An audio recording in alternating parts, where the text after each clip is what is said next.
അസ്സലാമു അലൈക്കും വറഹ്മത്തുള്ളാഹി.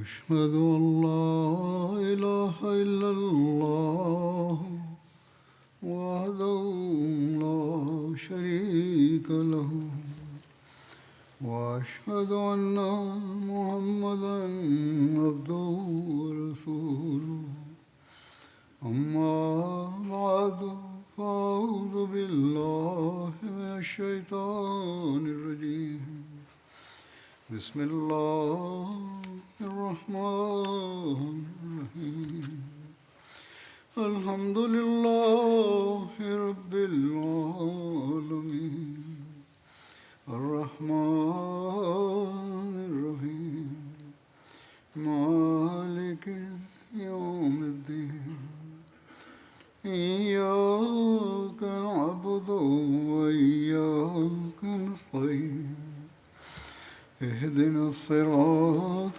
المستقيم صراط الذين أنعمت عليهم غير المغضوب عليهم ولا الضالين.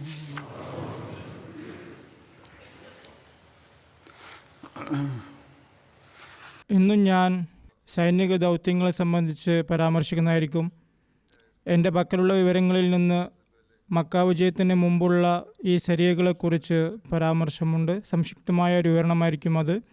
അതിനുശേഷം ഞാൻ മറ്റൊരു വിഷയം വിവരിക്കുന്നതായിരിക്കും.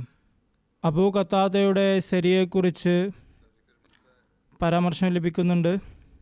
അബൂ ഖത്താദ അൻസാരിയുടെ നേതൃത്വത്തിൽ ഹിജ്റ ഭാഗത്തേക്ക് പോയ സൈനിക ദൗത്യമാണത്.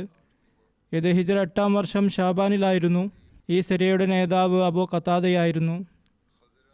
ഖസ്റ മദീനയുടെ വടക്ക് കിഴക്കായി ബനു മുഹാരിബിൻ്റെ ഭൂപ്രദേശത്ത് സ്ഥിതി ചെയ്യുന്നതായിട്ടാണ് കണക്കാക്കപ്പെട്ടിരുന്നത്. ഇത് നജ്ദിൻ്റെ ഭാഗമായ തിഹാമയുടെ പ്രദേശമായി അംഗീകരിക്കപ്പെട്ടിരുന്നു. ഇവിടെ ബനു ഗത്ഫാനിലെ ഒരു ശാഖ നിവസിച്ചിരുന്നു. ഇസ്ലാമിനോട് നിരന്തരം ശത്രുത വെച്ച് പുലർത്തിയിരുന്ന ബനു ഗത്ഫാൻ ഗോത്രം മുസ്ലിങ്ങൾക്ക് ദോഷം വരുത്താൻ കിട്ടുന്ന ഒരവസരവും പാഴാക്കിയിരുന്നില്ല. നജ്ദിലെ ഖസ്റ പ്രദേശത്ത് താമസിച്ചിരുന്ന ബനു ഗത്ഫാൻ മദീന രാഷ്ട്രത്തിനെതിരെ കുഴപ്പങ്ങൾ സൃഷ്ടിക്കുന്നതിൽ വ്യാപൃതരായിരുന്നു. ഹസ്രത്ത് അബ്ദുല്ല ബിൻ അബി ഹസ്റജ് അസ്ലമിൽ നിന്ന് നിവേദനം: ഞാൻ ഹസ്രത്ത് സുറാഖ ബിൻ ഹാരിസയുടെ മകളെ വിവാഹം കഴിച്ചു. അദ്ദേഹം ബദർ യുദ്ധത്തിൽ ഷഹീദായിരുന്നു. എനിക്ക് ലോകത്തിൽ നിന്ന് ലഭിച്ച ഒരു വസ്തുവും അദ്ദേഹത്തിൻ്റെ പദവിയേക്കാൾ പ്രിയപ്പെട്ടതായിരുന്നില്ല. ഞാൻ അവളുടെ വിവാഹ മൂല്യം 200 ദിർഹമായി നിശ്ചയിച്ചു. അവൾക്ക് നൽകാൻ എൻ്റെ പക്കൽ യാതൊന്നും ഉണ്ടായിരുന്നില്ല. ഞാൻ പറഞ്ഞു, ഈ വിവാഹമൂല്യം അള്ളാഹും അവൻ്റെ റസൂലും നൽകും. ഞാൻ നബി കരീം സല്ലല്ലാഹു അലൈഹി വസല്ലമയുടെ അടുത്ത് ചെന്ന് ഈ വിഷയത്തെക്കുറിച്ച് അവിടത്തോട് സംസാരിച്ചു. അവിടുന്ന് ചോദിച്ചു, നിങ്ങൾ വിവാഹമൂല്യം നിശ്ചയിച്ചത് എത്രയാണ്? ഞാൻ പറഞ്ഞു, അള്ളാഹുവിൻ്റെ റസൂലെ 200 ദിർഹം. അവളുടെ വിവാഹമൂല്യം നൽകാൻ എന്നെ സഹായിച്ചാലും. അവിടുന്ന് പറഞ്ഞു, ഇപ്പോൾ നിന്നെ സഹായിക്കാൻ എൻ്റെ പക്കൽ ഒന്നുമില്ല. പക്ഷേ അബൂ ഖത്താദയെ കുറച്ച് ആളുകളോടൊപ്പം ഒരു സരിയയിലേക്ക് അയക്കാൻ ഞാൻ ഉദ്ദേശിക്കുന്നു. നിങ്ങൾ അതിൽ പോകാൻ ആഗ്രഹിക്കുന്നുണ്ടോ? അള്ളാഹുവിൻ്റെ ഭാര്യയുടെ വിവാഹമൂല്യം ഗനീമത്തായി നൽകുമെന്ന് ഞാൻ പ്രതീക്ഷിക്കുന്നു. ഞാൻ പറഞ്ഞു, ശരി. അങ്ങനെ ഞങ്ങൾ പുറപ്പെട്ടു. ഞങ്ങളാകെ 16 പേരുണ്ടായിരുന്നു. ഹസ്രത്ത് അബൂ ഖത്താദയായിരുന്നു ഞങ്ങളുടെ നേതാവ്. നബി സല്ലല്ലാഹു അലൈഹി വസല്ലം ഞങ്ങളെ നജ്ദിൻ്റെ ഭാഗത്തേക്ക് ഗത്ഫാൻ ഗോത്രത്തിലേക്ക് അയച്ചു. അവിടുന്ന് പറഞ്ഞു, രാത്രിയിൽ സഞ്ചരിക്കുക, പകൽ ഒളിച്ചിരിക്കുക, പെട്ടെന്ന് ആക്രമിക്കുക, സ്ത്രീകളെയും കുട്ടികളെയും കൊല്ലരുത്. അങ്ങനെ ഞങ്ങൾ ഗത്ഫാൻ ഒരു ഭാഗത്തെത്തുന്നതുവരെ യാത്ര ചെയ്തു. ഇരുട്ട് വ്യാപിച്ചപ്പോൾ അബൂ ഖത്താദ ഞങ്ങൾക്കൊരു പ്രസംഗം നടത്തി. അള്ളാഹുവിനെ ഭയപ്പെടാൻ ഉപദേശിച്ചു. 2 പേർ അടങ്ങുന്ന ജോഡികളായി മാറ്റിക്കൊണ്ട് പറഞ്ഞു, ഓരോരുത്തരും തൻ്റെ കൂട്ടാളിയെ വിട്ടുപോകരുത്. അവൻ ഷഹീദാവുകയോ അല്ലെങ്കിൽ എന്നെ അറിയിക്കുകയോ ചെയ്യുന്നത് വരെ ഒരുമിച്ചുണ്ടായിരിക്കണം. ഞാൻ ചോദിക്കുമ്പോൾ മറ്റൊരാളെക്കുറിച്ച് അറിയില്ലെന്ന് പറയുന്ന ഒരാളും എൻ്റെ അടുത്ത് വരരുത്. തീർച്ചയായും ഒരുമിച്ചുണ്ടായിരിക്കണം. ഞാൻ തക്ബീർ ചൊല്ലുമ്പോൾ നിങ്ങളും തക്ബീർ ചൊല്ലുക. ഞാൻ ആക്രമിക്കുമ്പോൾ നിങ്ങളും ആക്രമിക്കുക. പിന്തുടരുമ്പോൾ ദൂരെ പോകരുത്, അധികം പിന്തുടരരുത്. ശത്രു ഓടിപ്പോയാൽ അവരെ വിട്ടേക്കുക. അങ്ങനെ ഞങ്ങൾ അവിടെയുള്ള ആളുകളെ വളഞ്ഞു. ഹസ്രത്ത് അബൂ ഖതാദ തൻ്റെ വാൾ ഉറയിൽ നിന്നൂരി തക്ബീർ ചൊല്ലി. ഞങ്ങളും ഞങ്ങളുടെ വാളുകൾ ഉറയിൽ നിന്നൂരി അദ്ദേഹത്തോടൊപ്പം തക്ബീർ ചൊല്ലി. അങ്ങനെ ഞങ്ങൾ അവിടെ ഉണ്ടായിരുന്ന ആളുകളെ ആക്രമിച്ചു. പറയുന്നു, ഞാൻ പെട്ടെന്ന് ഒരാൾ നഗ്നമായ വാളുമായി പതുക്കെ നടക്കുന്നത് കണ്ടു. അയാൾ പറയുന്നുണ്ടായിരുന്നു, അല്ലയോ മുസ്ലിം, സ്വർഗത്തിലേക്ക് വരൂ. ഞാൻ അയാളെ പിന്തുടർന്നു. അയാൾ ഒരു കാഫിറായിരുന്നു. അയാൾ പരിഹാസരൂപേണ പറഞ്ഞിരുന്നത്, നിങ്ങൾക്ക് സ്വർഗമല്ല വേണ്ടത്, എന്നാൽ സ്വർഗത്തിലേക്ക് വന്നുകൊള്ളുക. അയാൾ സ്വർഗം സ്വർഗം എന്ന് പറഞ്ഞ് ഞങ്ങളെ പരിഹസിക്കുകയായിരുന്നു. അവൻ തിരിച്ചു വരുമെന്ന് എനിക്ക് മനസ്സിലായി. ഞാൻ അവനെ പിന്തുടർന്നു. എൻ്റെ കൂട്ടുകാരൻ പറഞ്ഞു, ദൂരെ പോകരുത്. തിരഞ്ഞു നടക്കുന്നത് നമ്മുടെ നേതാവ് നമ്മെ വിലക്കിയിട്ടുണ്ട്. എന്തായാലും ഞാൻ അയാളെ കണ്ടെത്തി. അവൻ്റെ നഗ്നമായ മുതുകിൽ അമ്പെയ്തു. അയാൾ വീണ്ടും പറഞ്ഞു, അല്ലയോ മുസ്ലിം, സ്വർഗത്തോട് അടുത്തിരിക്കുന്നു എന്ന് പരിഹാസരൂപേണയാണ് പറഞ്ഞത്. ഞാൻ വീണ്ടും അയാളിലേക്ക് അമ്പെയ്ത് അയാളുടെ കഥ കായ്ച്ചു. ഞാൻ അയാളുടെ വാളെടുത്തു. എൻ്റെ കൂട്ടുകാരൻ എന്നെ വിളിച്ചു ചോദിച്ചു, നീ എവിടെ പോയിരുന്നു? അള്ളാഹുവാണ് സത്യം. ഞാൻ അബൂ ഖതാദയുടെ അടുത്തേക്ക് പോയി. അദ്ദേഹം നിന്നെക്കുറിച്ച് എന്നോട് ചോദിച്ചു. അപ്പോൾ ഞാൻ അദ്ദേഹത്തോട് കാര്യം പറഞ്ഞു. ഞാൻ ചോദിച്ചു, അമീർ എന്നെക്കുറിച്ച് ചോദിച്ചോ? അദ്ദേഹം പറഞ്ഞു, അതെ. അദ്ദേഹം എന്നോടും നിന്നോടും ദേഷ്യപ്പെട്ടിരിക്കുകയായിരുന്നു. അദ്ദേഹം പറഞ്ഞു, മുസ്ലിങ്ങൾ ഗനീമത്ത് സ്വത്തുക്കൾ ശേഖരിക്കുകയും അവരുടെ നേതാക്കളെ കൊലപ്പെടുത്തുകയും ചെയ്തു എന്ന് അദ്ദേഹം എന്നെ അറിയിച്ചു. അങ്ങനെ ഞാൻ ഹസ്രത്ത് അബൂ ഖതാദയുടെ അടുത്ത് ചെന്നപ്പോൾ അദ്ദേഹം എന്നെ ശാസിച്ചു. ഞാൻ പറഞ്ഞു, ഞാൻ ഒരാളെ കൊന്നിരിക്കുന്നു. അവൻ്റെ കാര്യം ഇങ്ങനെയായിരുന്നു. അവൻ ഇങ്ങനെയൊക്കെ പറയുകയായിരുന്നു. പിന്നെ ഞങ്ങൾ മൃഗങ്ങളെ ഓടിച്ചു കൊണ്ടുപോയി സ്ത്രീകളെ തവിടിലാക്കി. തങ്ങളുടെ വാളുകൾ ഒട്ടകപ്പുറത്ത് ഇരിപ്പിടത്തിൽ തൂങ്ങിക്കിടക്കുകയായിരുന്നു. രാവിലെ എൻ്റെ ഒട്ടകത്തിൽ നിന്ന് തുള്ളികൾ വീഴുന്നുണ്ടായിരുന്നു. ഒരു സ്ത്രീ മാൻപേടയെപ്പോലെ ഇടയ്ക്കിടെ തിരിഞ്ഞു നോക്കുകയും കരയുകയും ചെയ്യുന്നുണ്ടായിരുന്നു. ഞാൻ ചോദിച്ചു, എന്താണ് നോക്കുന്നത്? അവൾ പറഞ്ഞു, അള്ളാഹുവാണ് സത്യം, ഞാൻ ഒരാളെ കാണുന്നു. അയാൾ ജീവിച്ചിരുന്നെങ്കിൽ നിങ്ങളിൽ നിന്ന് ഞങ്ങളെ രക്ഷിക്കുമായിരുന്നു. ഞാൻ കൊന്നത് അവനെയായിരിക്കാമെന്നും ഇരിപ്പിടത്തിൽ തൂങ്ങിക്കിടക്കുന്നത് അയാളുടെ വാളായിരിക്കാമെന്നും എൻ്റെ മനസ്സിൽ തോന്നി. അവൾ പറഞ്ഞു, അള്ളാഹുവാണ് സത്യം, ഇത് അയാളുടെ വാളിൻ്റെ ഉറയാണ്. അയാളുടെ പക്കൽ വാളുറയുണ്ടായിരുന്നു. ഇതിലേക്ക് ഇട്ടു നോക്കൂ, നിങ്ങൾ സത്യവാനാണെങ്കിൽ. ഞാനിട്ടപ്പോൾ അത് കൃത്യമായി വന്നു. അപ്പോൾ ആ സ്ത്രീ കരയാൻ തുടങ്ങി. പിന്നീട് ഞങ്ങൾ നബി കരീം സല്ലല്ലാഹു അലൈഹി വസല്ലം അടുക്കൽ ഒട്ടകങ്ങളെയും ആടുകളെയും കൊണ്ടുപോയി. ഒരു റിപ്പോർട്ട് അനുസരിച്ച് ഈ ദൗത്യത്തിൽ സഹാബികൾ 15 രാത്രി പുറത്ത് താമസിച്ചു. 200 ഒട്ടകങ്ങളെയും 1000 ആടുകളെയും ധാരാളം തടവുകാരെയും കൊണ്ടുവന്നു. ഹുമുസ് 5-1 വേർതിരിച്ചെടുത്തു. ഓരോരുത്തർക്കും 12 ഒട്ടകങ്ങൾ വീതം ലഭിച്ചു. ഒരു ഒട്ടകത്തെ 10 ആടുകൾക്ക് തുല്യമായി കണക്കാക്കി.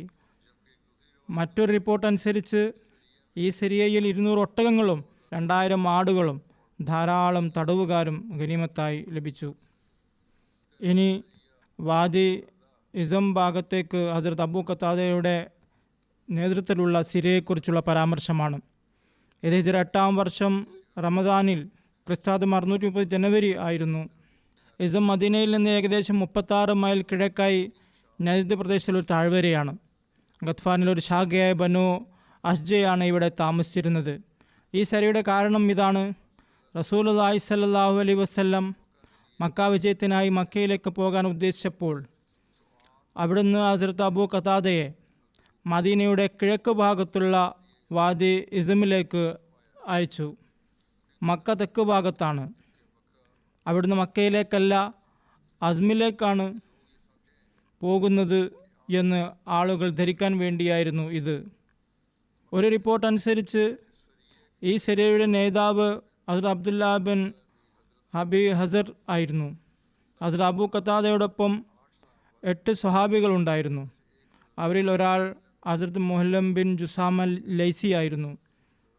ഹസ്രത്ത് അബ്ദുല്ല ബിൻ അബി ഹസർ വിവരിക്കുന്നു, ഞങ്ങൾ വാദി ഇസ്മിൽ എത്തിയപ്പോൾ അവിടെ വെച്ച് ആമിർ ബിൻ അസ്ബദ് അഷ്ജയ് ഞങ്ങളുടെ അടുത്തുകൂടെ കടന്നുപോയി. അദ്ദേഹം ഇസ്ലാമിക രീതിയിൽ അവരെ അഭിവാദ്യം ചെയ്തു. ഈ വ്യക്തി കൈകാര്യം ചെയ്യാൻ മുസ്ലിങ്ങൾ മടിച്ചു. കാരണം അദ്ദേഹം ഇസ്ലാമിക രീതിയിൽ സലാം ചൊല്ലിയിരുന്നു. അതാണ് പഠിപ്പിക്കപ്പെട്ടിട്ടുള്ളത്. അവർ പിന്മാറി. എന്നാൽ ഹസ്രത്ത് മുഹല്ലത്തിന് ഈ വ്യക്തിയുമായി മുമ്പൊരു വഴക്കുണ്ടായിരുന്നു. അതിനാൽ അദ്ദേഹം ആമിർ ബിൻ അസ്ബത്തിനെ ആക്രമിച്ചു കൊലപ്പെടുത്തി. അദ്ദേഹത്തിൻ്റെ സാധനങ്ങളും ഒട്ടകവും പിടിച്ചെടുത്തു. ഇതല്ലാതെ വേറൊരു സംഘവുമായി സഹാബാക്കൾക്ക് ഏറ്റുമുട്ടേണ്ടി വന്നില്ല. അവരെ മുശ്രിക്കുകളുടെ ശ്രദ്ധ തിരിക്കാൻ വേണ്ടി മാത്രമാണ് അയച്ചിരുന്നത്. അതിനാൽ സഹാബികൾ അവിടെ നിന്ന് മടങ്ങി. ഈ സമയത്താണ് റസൂൽ സല്ലല്ലാഹു അലൈഹി വസല്ലം മക്കയിലേക്ക് യാത്രയായ വിവരം അവർ അറിഞ്ഞത്. അതിനാൽ അവരും അതേ ദിശയിലേക്ക് തിരിഞ്ഞു. ഒടുവിൽ വഴിയിൽ വെച്ച് റസൂൽ സല്ലല്ലാഹു അലൈഹി വസല്ലമയെ കണ്ടുമുട്ടി. അവർ റസൂൽ സല്ലല്ലാഹു അലൈഹി വസല്ലമിൻ്റെ അടുത്തെത്തിയപ്പോൾ അവർ നടത്തിയ കൊലപാതകത്തിൻ്റെ മുഴുവൻ സംഭവവും അദ്ദേഹത്തെ അറിയിച്ചു. ചരിത്രഗ്രന്ഥത്തിൽ രേഖപ്പെടുത്തിയിരിക്കുന്നു, ഈ ആയത്ത് ഇറങ്ങുകയുണ്ടായി, യാ അയ്യുല്ലദീന ആമനു ഇദാ ദറബ്തും ഫീ സബീലില്ലാഹി ഫതബയ്യനു വലാ തഖൂലു ലിമൻ അൽഖാ ഇലൈക്കുമുസ്സലാമ ലസ്ത മുഅ്മിന തബ്തഗൂന അറസൽ ഹയാത്തി ദുനിയ ഫഇൻദല്ലാഹി മഗാനിമു കസീറ കദാലിക കുൻതും മിൻ ഖബ്ലു ഫമന്നല്ലാഹു അലൈക്കും ഫതബയ്യനു ഇന്നല്ലാഹ കാന ബിമാ തഅമലൂന ഖബീറ. അതായത്, അല്ലയോ വിശ്വസിച്ചവരെ, നിങ്ങൾ അള്ളാഹുവിൻ്റെ മാർഗത്തിൽ യാത്ര ചെയ്യുമ്പോൾ നന്നായി അന്വേഷിച്ച് ഉറപ്പുവരുത്തുക. നിങ്ങളോട് സലാം പറഞ്ഞവനോട് നീ വിശ്വാസിയല്ല എന്ന് പറയരുത്. നിങ്ങൾ ഐഹിക ജീവിതത്തിലെ ധനം തേടുന്നു, എന്നാൽ അള്ളാഹുവിൻ്റെ അടുക്കൽ ധാരാളം സമ്പാദ്യങ്ങളുണ്ട്. മുമ്പ് നിങ്ങളും അതുപോലെയായിരുന്നു. എന്നിട്ട് അള്ളാഹു നിങ്ങൾക്ക് അനുഗ്രഹം നൽകി. അതിനാൽ നന്നായി അന്വേഷിച്ച് ഉറപ്പുവരുത്തുക. നിശ്ചയമായും അള്ളാഹു നിങ്ങൾ പ്രവർത്തിക്കുന്നതിനെക്കുറിച്ച് സൂക്ഷ്മമായ അറിവുള്ളവനാണ്. അതായത്, സലാം പറയുന്നവരുമായി യാതൊരു വിധത്തിലും ഇടപെടരുത്, അവരോട് ദേഷ്യം കാണിക്കരുത്, അവരെ കൊല്ലരുത് അല്ലെങ്കിൽ ശിക്ഷിക്കരുത് എന്നതിലൂടെ വിലക്കിയിരിക്കുന്നു. ഞാൻ വിവരിച്ചതുപോലെ യുദ്ധം ഹിജ്റ 8-ാം വർഷത്തിലാണ് നടന്നത്. എന്നാൽ ഈ ആയത്ത് സൂറത്ത് നിസായിലേതാണ്. ഈ സംഭവം സീറത്ത് ഇബ്നു കസീറിൽ രേഖപ്പെടുത്തിയിരിക്കുന്നു. സൂറത്ത് നിസായിനെ കുറിച്ച് പൊതുവെയുള്ള അഭിപ്രായം അത് ഹിജ്റ 3-നും 5-നും ഇടയിലാണ് അവതരിച്ചത് എന്നാണ്. ഈ സംഭവം അറിഞ്ഞപ്പോൾ റസൂൽ സല്ലല്ലാഹു അലൈഹി വസല്ലം ഈ ആയത്ത് ഓതി അനിഷ്ടം പ്രകടിപ്പിച്ചിരിക്കാം. എന്തായാലും ഈ ആയത്തിൻ്റെ അടിസ്ഥാനത്തിൽ അവിടുന്ന് അവരെ വിലക്കുകയുണ്ടായി. ഇൻഷാ അല്ലാഹ് മക്കയുടെ വിജയത്തെ സംബന്ധിച്ച് വിവരണം പിന്നീട് തുടരുന്നതാണ്. ഇപ്പോൾ ഞാൻ ജമാഅത്തിലെ വന്യനും ഒരു മഹാപണ്ഡിതനും ഖിലാഫത്തിനോട് അനുരാഗബദ്ധനും ദീനിൻ്റെ അതുല്യ സേവകനുമായ ഒരു വ്യക്തിയെക്കുറിച്ച് ഞാൻ പറയാൻ ആഗ്രഹിക്കുന്നു. അദ്ദേഹം കഴിഞ്ഞ ദിവസങ്ങളിൽ മരണപ്പെട്ടു. അതുപോലെ ഈ ദിവസങ്ങളിൽ തടവിൽ കഴിയവേ ആത്മാർത്ഥതയും ജമാഅത്തിന് അങ്ങേറ്റ അർപ്പണവും കാണിച്ചിരുന്ന മറ്റൊരു അഹമ്മദിയും വഫാത്തായി. ലഭ്യമായ തെളിവുകൾ അനുസരിച്ച് അദ്ദേഹത്തിന് ഷഹീദിൻ്റെ പദവിയാണുള്ളത്. എന്തായാലും ആദ്യ പരാമർശം സെയ്ദ് മീർ മുഹമ്മദ് അഹമ്മദ് സാബ് നാസിർ സാഹിബിനെ കുറിച്ചാണ്. അദ്ദേഹം അത് സയ്യിദ് മീർ മുഹമ്മദ് ഇസാഖ് സാഹിബ് റളിയല്ലാഹു തആല അൻഹുവിൻ്റെ മകനായിരുന്നു. അദ്ദേഹം കഴിഞ്ഞ ദിവസങ്ങളിൽ 96-ാം വയസ്സിൽ മരണപ്പെട്ടു. ഇന്നാ ലില്ലാഹി വ ഇന്നാ ഇലൈഹി റാജിഊൻ. അദ്ദേഹം ഹസ്രത്ത് അമ്മ ജാൻ ഹസ്രത്ത് നുസ്രത്ത് ജഹാൻ ബീഗമിൻ്റെ സഹോദരപുത്രനും അത് മുസ്ലിം റളിയല്ലാഹു തആല അൻഹുവിൻ്റെയും ഹസ്രത്ത് മറിയം സിദ്ദീഖ സാഹിബയുടെയും ജാമാതാവും നേരത്തെ സൂചിപ്പിച്ചതുപോലെ ഹസ്രത്ത് മീർ മുഹമ്മദ് ഇസാഖ് സാഹിബിൻ്റെ മകനുമായിരുന്നു. അദ്ദേഹത്തിൻ്റെ മാതാവിൻ്റെ പേര് സാലിയ ബീഗം എന്നായിരുന്നു. അദ്ദേഹം ഹസ്രത്ത് മീർ നാസിർ നവാബ് സാഹിബിൻ്റെ പൗത്രനായിരുന്നു. അദ്ദേഹത്തിൻ്റെ മാതാവിൻ്റെ പേരും സാലിഹ എന്നായിരുന്നു. അവർ ഹസ്രത്ത് സൂഫി അഹമ്മദ് ജാൻ സാഹിബ് ലുധിയാനയുടെ മകൻ ഹസ്രത്ത് പീർ മൻസൂർ മുഹമ്മദ് സാഹിബിൻ്റെ മകളായിരുന്നു. സയ്യിദ് മഹ്മൂദ് അഹമ്മദ് സാഹിബ് പ്രാഥമിക വിദ്യാഭ്യാസം കാദ്യാനിൽ നിന്നാണ് നേടിയത്. പിന്നീട് പഞ്ചാബ് യൂണിവേഴ്സിറ്റിയിൽ നിന്ന് ബിരുദം നേടി. 1944 മാർച്ച് മാസത്തിൽ അദ്ദേഹത്തിൻ്റെ പിതാവ് ഹസരത്ത് സയ്യിദ് മീർ മുഹമ്മദ് ഇസ്ഹാഖ് സാഹിബ് മരണപ്പെട്ട ദിവസം അദ്ദേഹം ജീവിതം വഖഫ് ചെയ്തു. അദ്ദേഹത്തിൻ്റെ മകൻ അസീസം മുഹമ്മദ് അഹമ്മദും എനിക്കെഴുതി മാർച്ച് 17 അദ്ദേഹത്തിന് വളരെ പ്രധാനപ്പെട്ട ദിവസമായിരുന്നു എന്ന് അദ്ദേഹം പറയാറുണ്ടായിരുന്നു. അപ്പോൾ അദ്ദേഹം ചോദിച്ചു, ഈ ദിവസം താങ്കൾക്ക് പ്രധാനപ്പെട്ടതായത് എന്തുകൊണ്ടാണ്? അപ്പോൾ അദ്ദേഹം പറഞ്ഞു, അന്നാണ് എൻ്റെ പിതാവ് മരണപ്പെട്ടത്. അത് മുസ്ലിം മൗദ് തആലാഹു ആ ദിവസം മുഴുവൻ ഞങ്ങളുടെ വീട്ടിൽ ചെലവഴിച്ചു. അവിടെ വെച്ചാണ് നമസ്കാരങ്ങൾ പോലും നിർവഹിച്ചത്. അത് മുസ്ലിം മൗദ് അവിടെ ഒരു ചെറിയ പ്രസംഗം നടത്തി. അതിൽ മീർ സാഹിബിൻ്റെ മതപരമായ സേവനങ്ങളെയും അദ്ദേഹത്തിൻ്റെ വഖഫിനോടുള്ള അർപ്പണബോധത്തെയും വിജ്ഞാനത്തെയും കുറിച്ച് പരാമർശിച്ചു. മീർ സാഹിബ് ഇത് കേട്ട് മീർ മുഹമ്മദ് അഹമ്മദ് സാഹിബ് പറയുന്നു, ഞാൻ എഴുന്നേറ്റ് നിന്ന് അവിടെ വെച്ച് ഹസ്രത്ത് ഖലീഫത്തുൽ മസീഹ് സാനിയോട് പറഞ്ഞു, ഹുസൂർ, ഞാൻ എൻ്റെ ജീവിതം വഖഫ് ചെയ്യാൻ ആഗ്രഹിക്കുന്നു. ഇതിൽ ഹസ്രത്ത് മുസ്ലിം മൗദ് തആലാഹു വളരെ വികാരാധീനനായി. അദ്ദേഹം അതിനെ വളരെയധികം പ്രശംസിച്ചു. അന്ന് സയ്യിദ് മീർ മഹ്മൂദ് അഹമ്മദ് സാഹിബിന് 14 വയസ്സായിരുന്നു. പിന്നീട് പ്രസ്തുത വഖഫിൻ്റെ പ്രതിജ്ഞ എത്ര മനോഹരമായി അദ്ദേഹം പാലിച്ചു വന്നാൽ ഇതിന് സമാനമായത് അല്പം മാത്രമേ ലഭിക്കുകയുള്ളൂ. ജമാഅത്ത് സേവനങ്ങൾ ഇപ്രകാരമാണ്. 1954 മുതൽ 1957 വരെ അദ്ദേഹം ഇവിടെ ഇംഗ്ലണ്ടിലായിരുന്നു. അദ്ദേഹം ഒരു മിഷണറിയായി പ്രവർത്തിച്ചു. അതിൻ്റെ കൂടെ ഹസ്രത്ത് മുസ്ലിം മൗദിൻ്റെ നിർദ്ദേശപ്രകാരം school of oriental and African സ്റ്റഡീസിൽ വിദ്യാഭ്യാസം നേടി. ഹസ്രത്ത് ഖലീഫത്തുൽ മസീഹ് റാബി റഹ്മത്തുള്ളാഹി തആലയോടൊപ്പം ഒരുമിച്ചാണ് അദ്ദേഹം പഠിച്ചത്. കുറച്ചുകാലം ലണ്ടൻ മിഷൻ്റെ സെക്രട്ടറിയുടെ ചുമതലയും അദ്ദേഹം നിർവഹിച്ചു.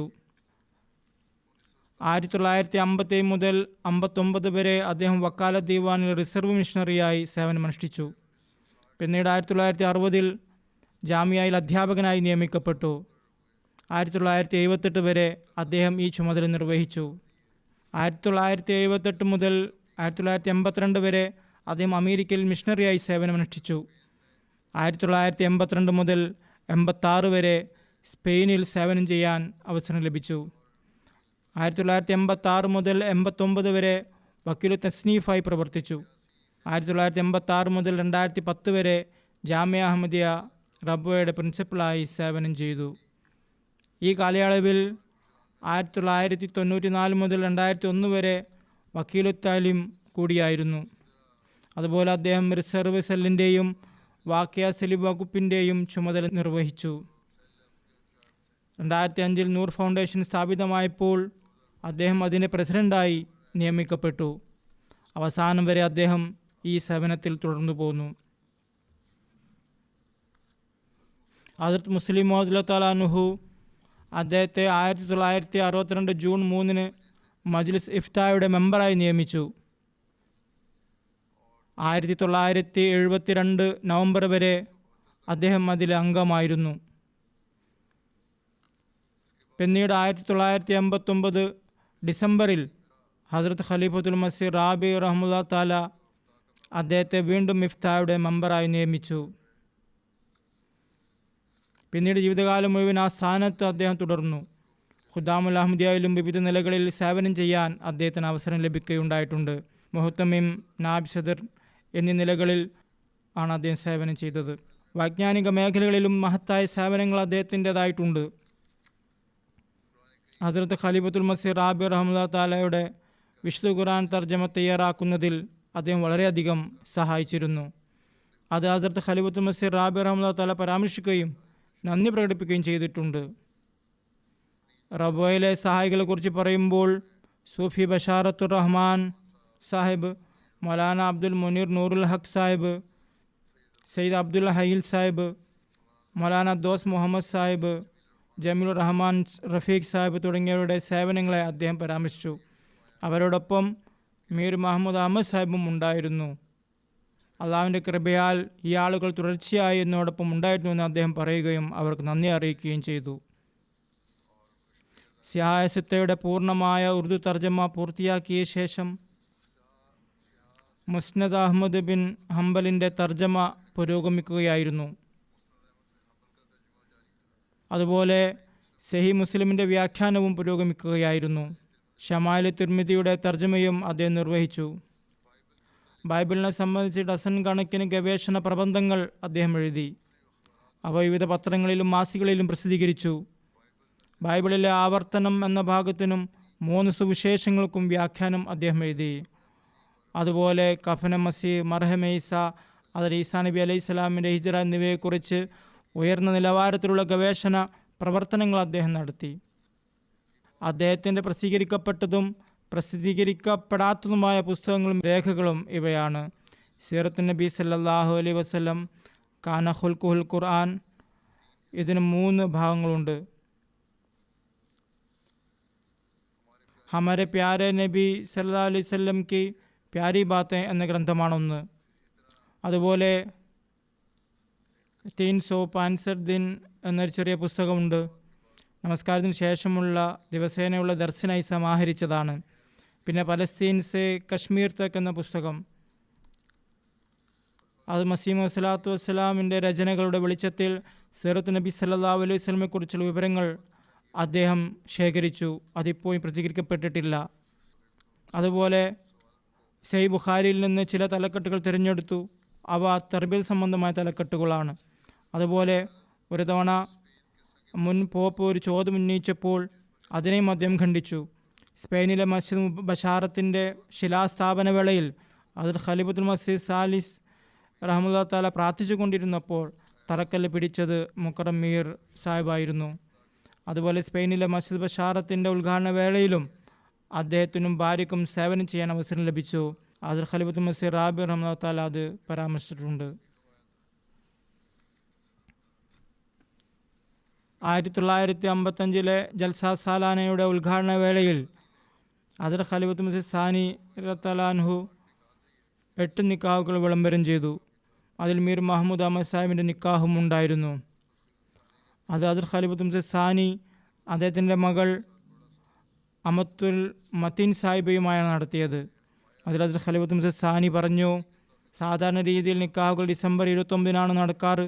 എന്നാൽ ഈ നിക്കാഹുകളിൽ ചില പ്രത്യേകതകളുണ്ട്. ഒന്ന്, എൻ്റെ സ്വന്തം മകൾ അമത്തുൽ മത്തീനിൻ്റെ നിക്കാഹാണ്. അത് മീർ മുഹമ്മദ് ഇസ്ഹാഖ് സാഹിബിൻ്റെ മകൻ സയ്യിദ് മീർ മഹ്മൂദ് അഹമ്മദുമായി നിശ്ചയിച്ചിരിക്കുന്നു. പിന്നീട് അദ്ദേഹം അതിനെക്കുറിച്ച് വിശദീകരിച്ചു. മുഹമ്മദ് അഹമ്മദ് ഇപ്പോൾ ലണ്ടനിൽ BA പഠിക്കുകയാണ്. അള്ളാഹു അനുഗ്രഹിച്ചാൽ അടുത്ത വർഷം മെയ് മാസത്തിൽ അദ്ദേഹം മടങ്ങി വന്നേക്കാം. അദ്ദേഹം 3 മക്കളെയും പരാമർശിച്ചു.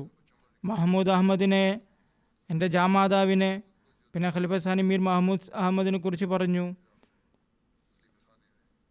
ദാവൂദ് അഹമ്മദിനെ, എൻ്റെ മരുമകനെ സയ്യിദ് മീർ ദാവൂദ് അഹമ്മദ് സാഹിബിനെ കുറിച്ച് പരാമർശിച്ചു.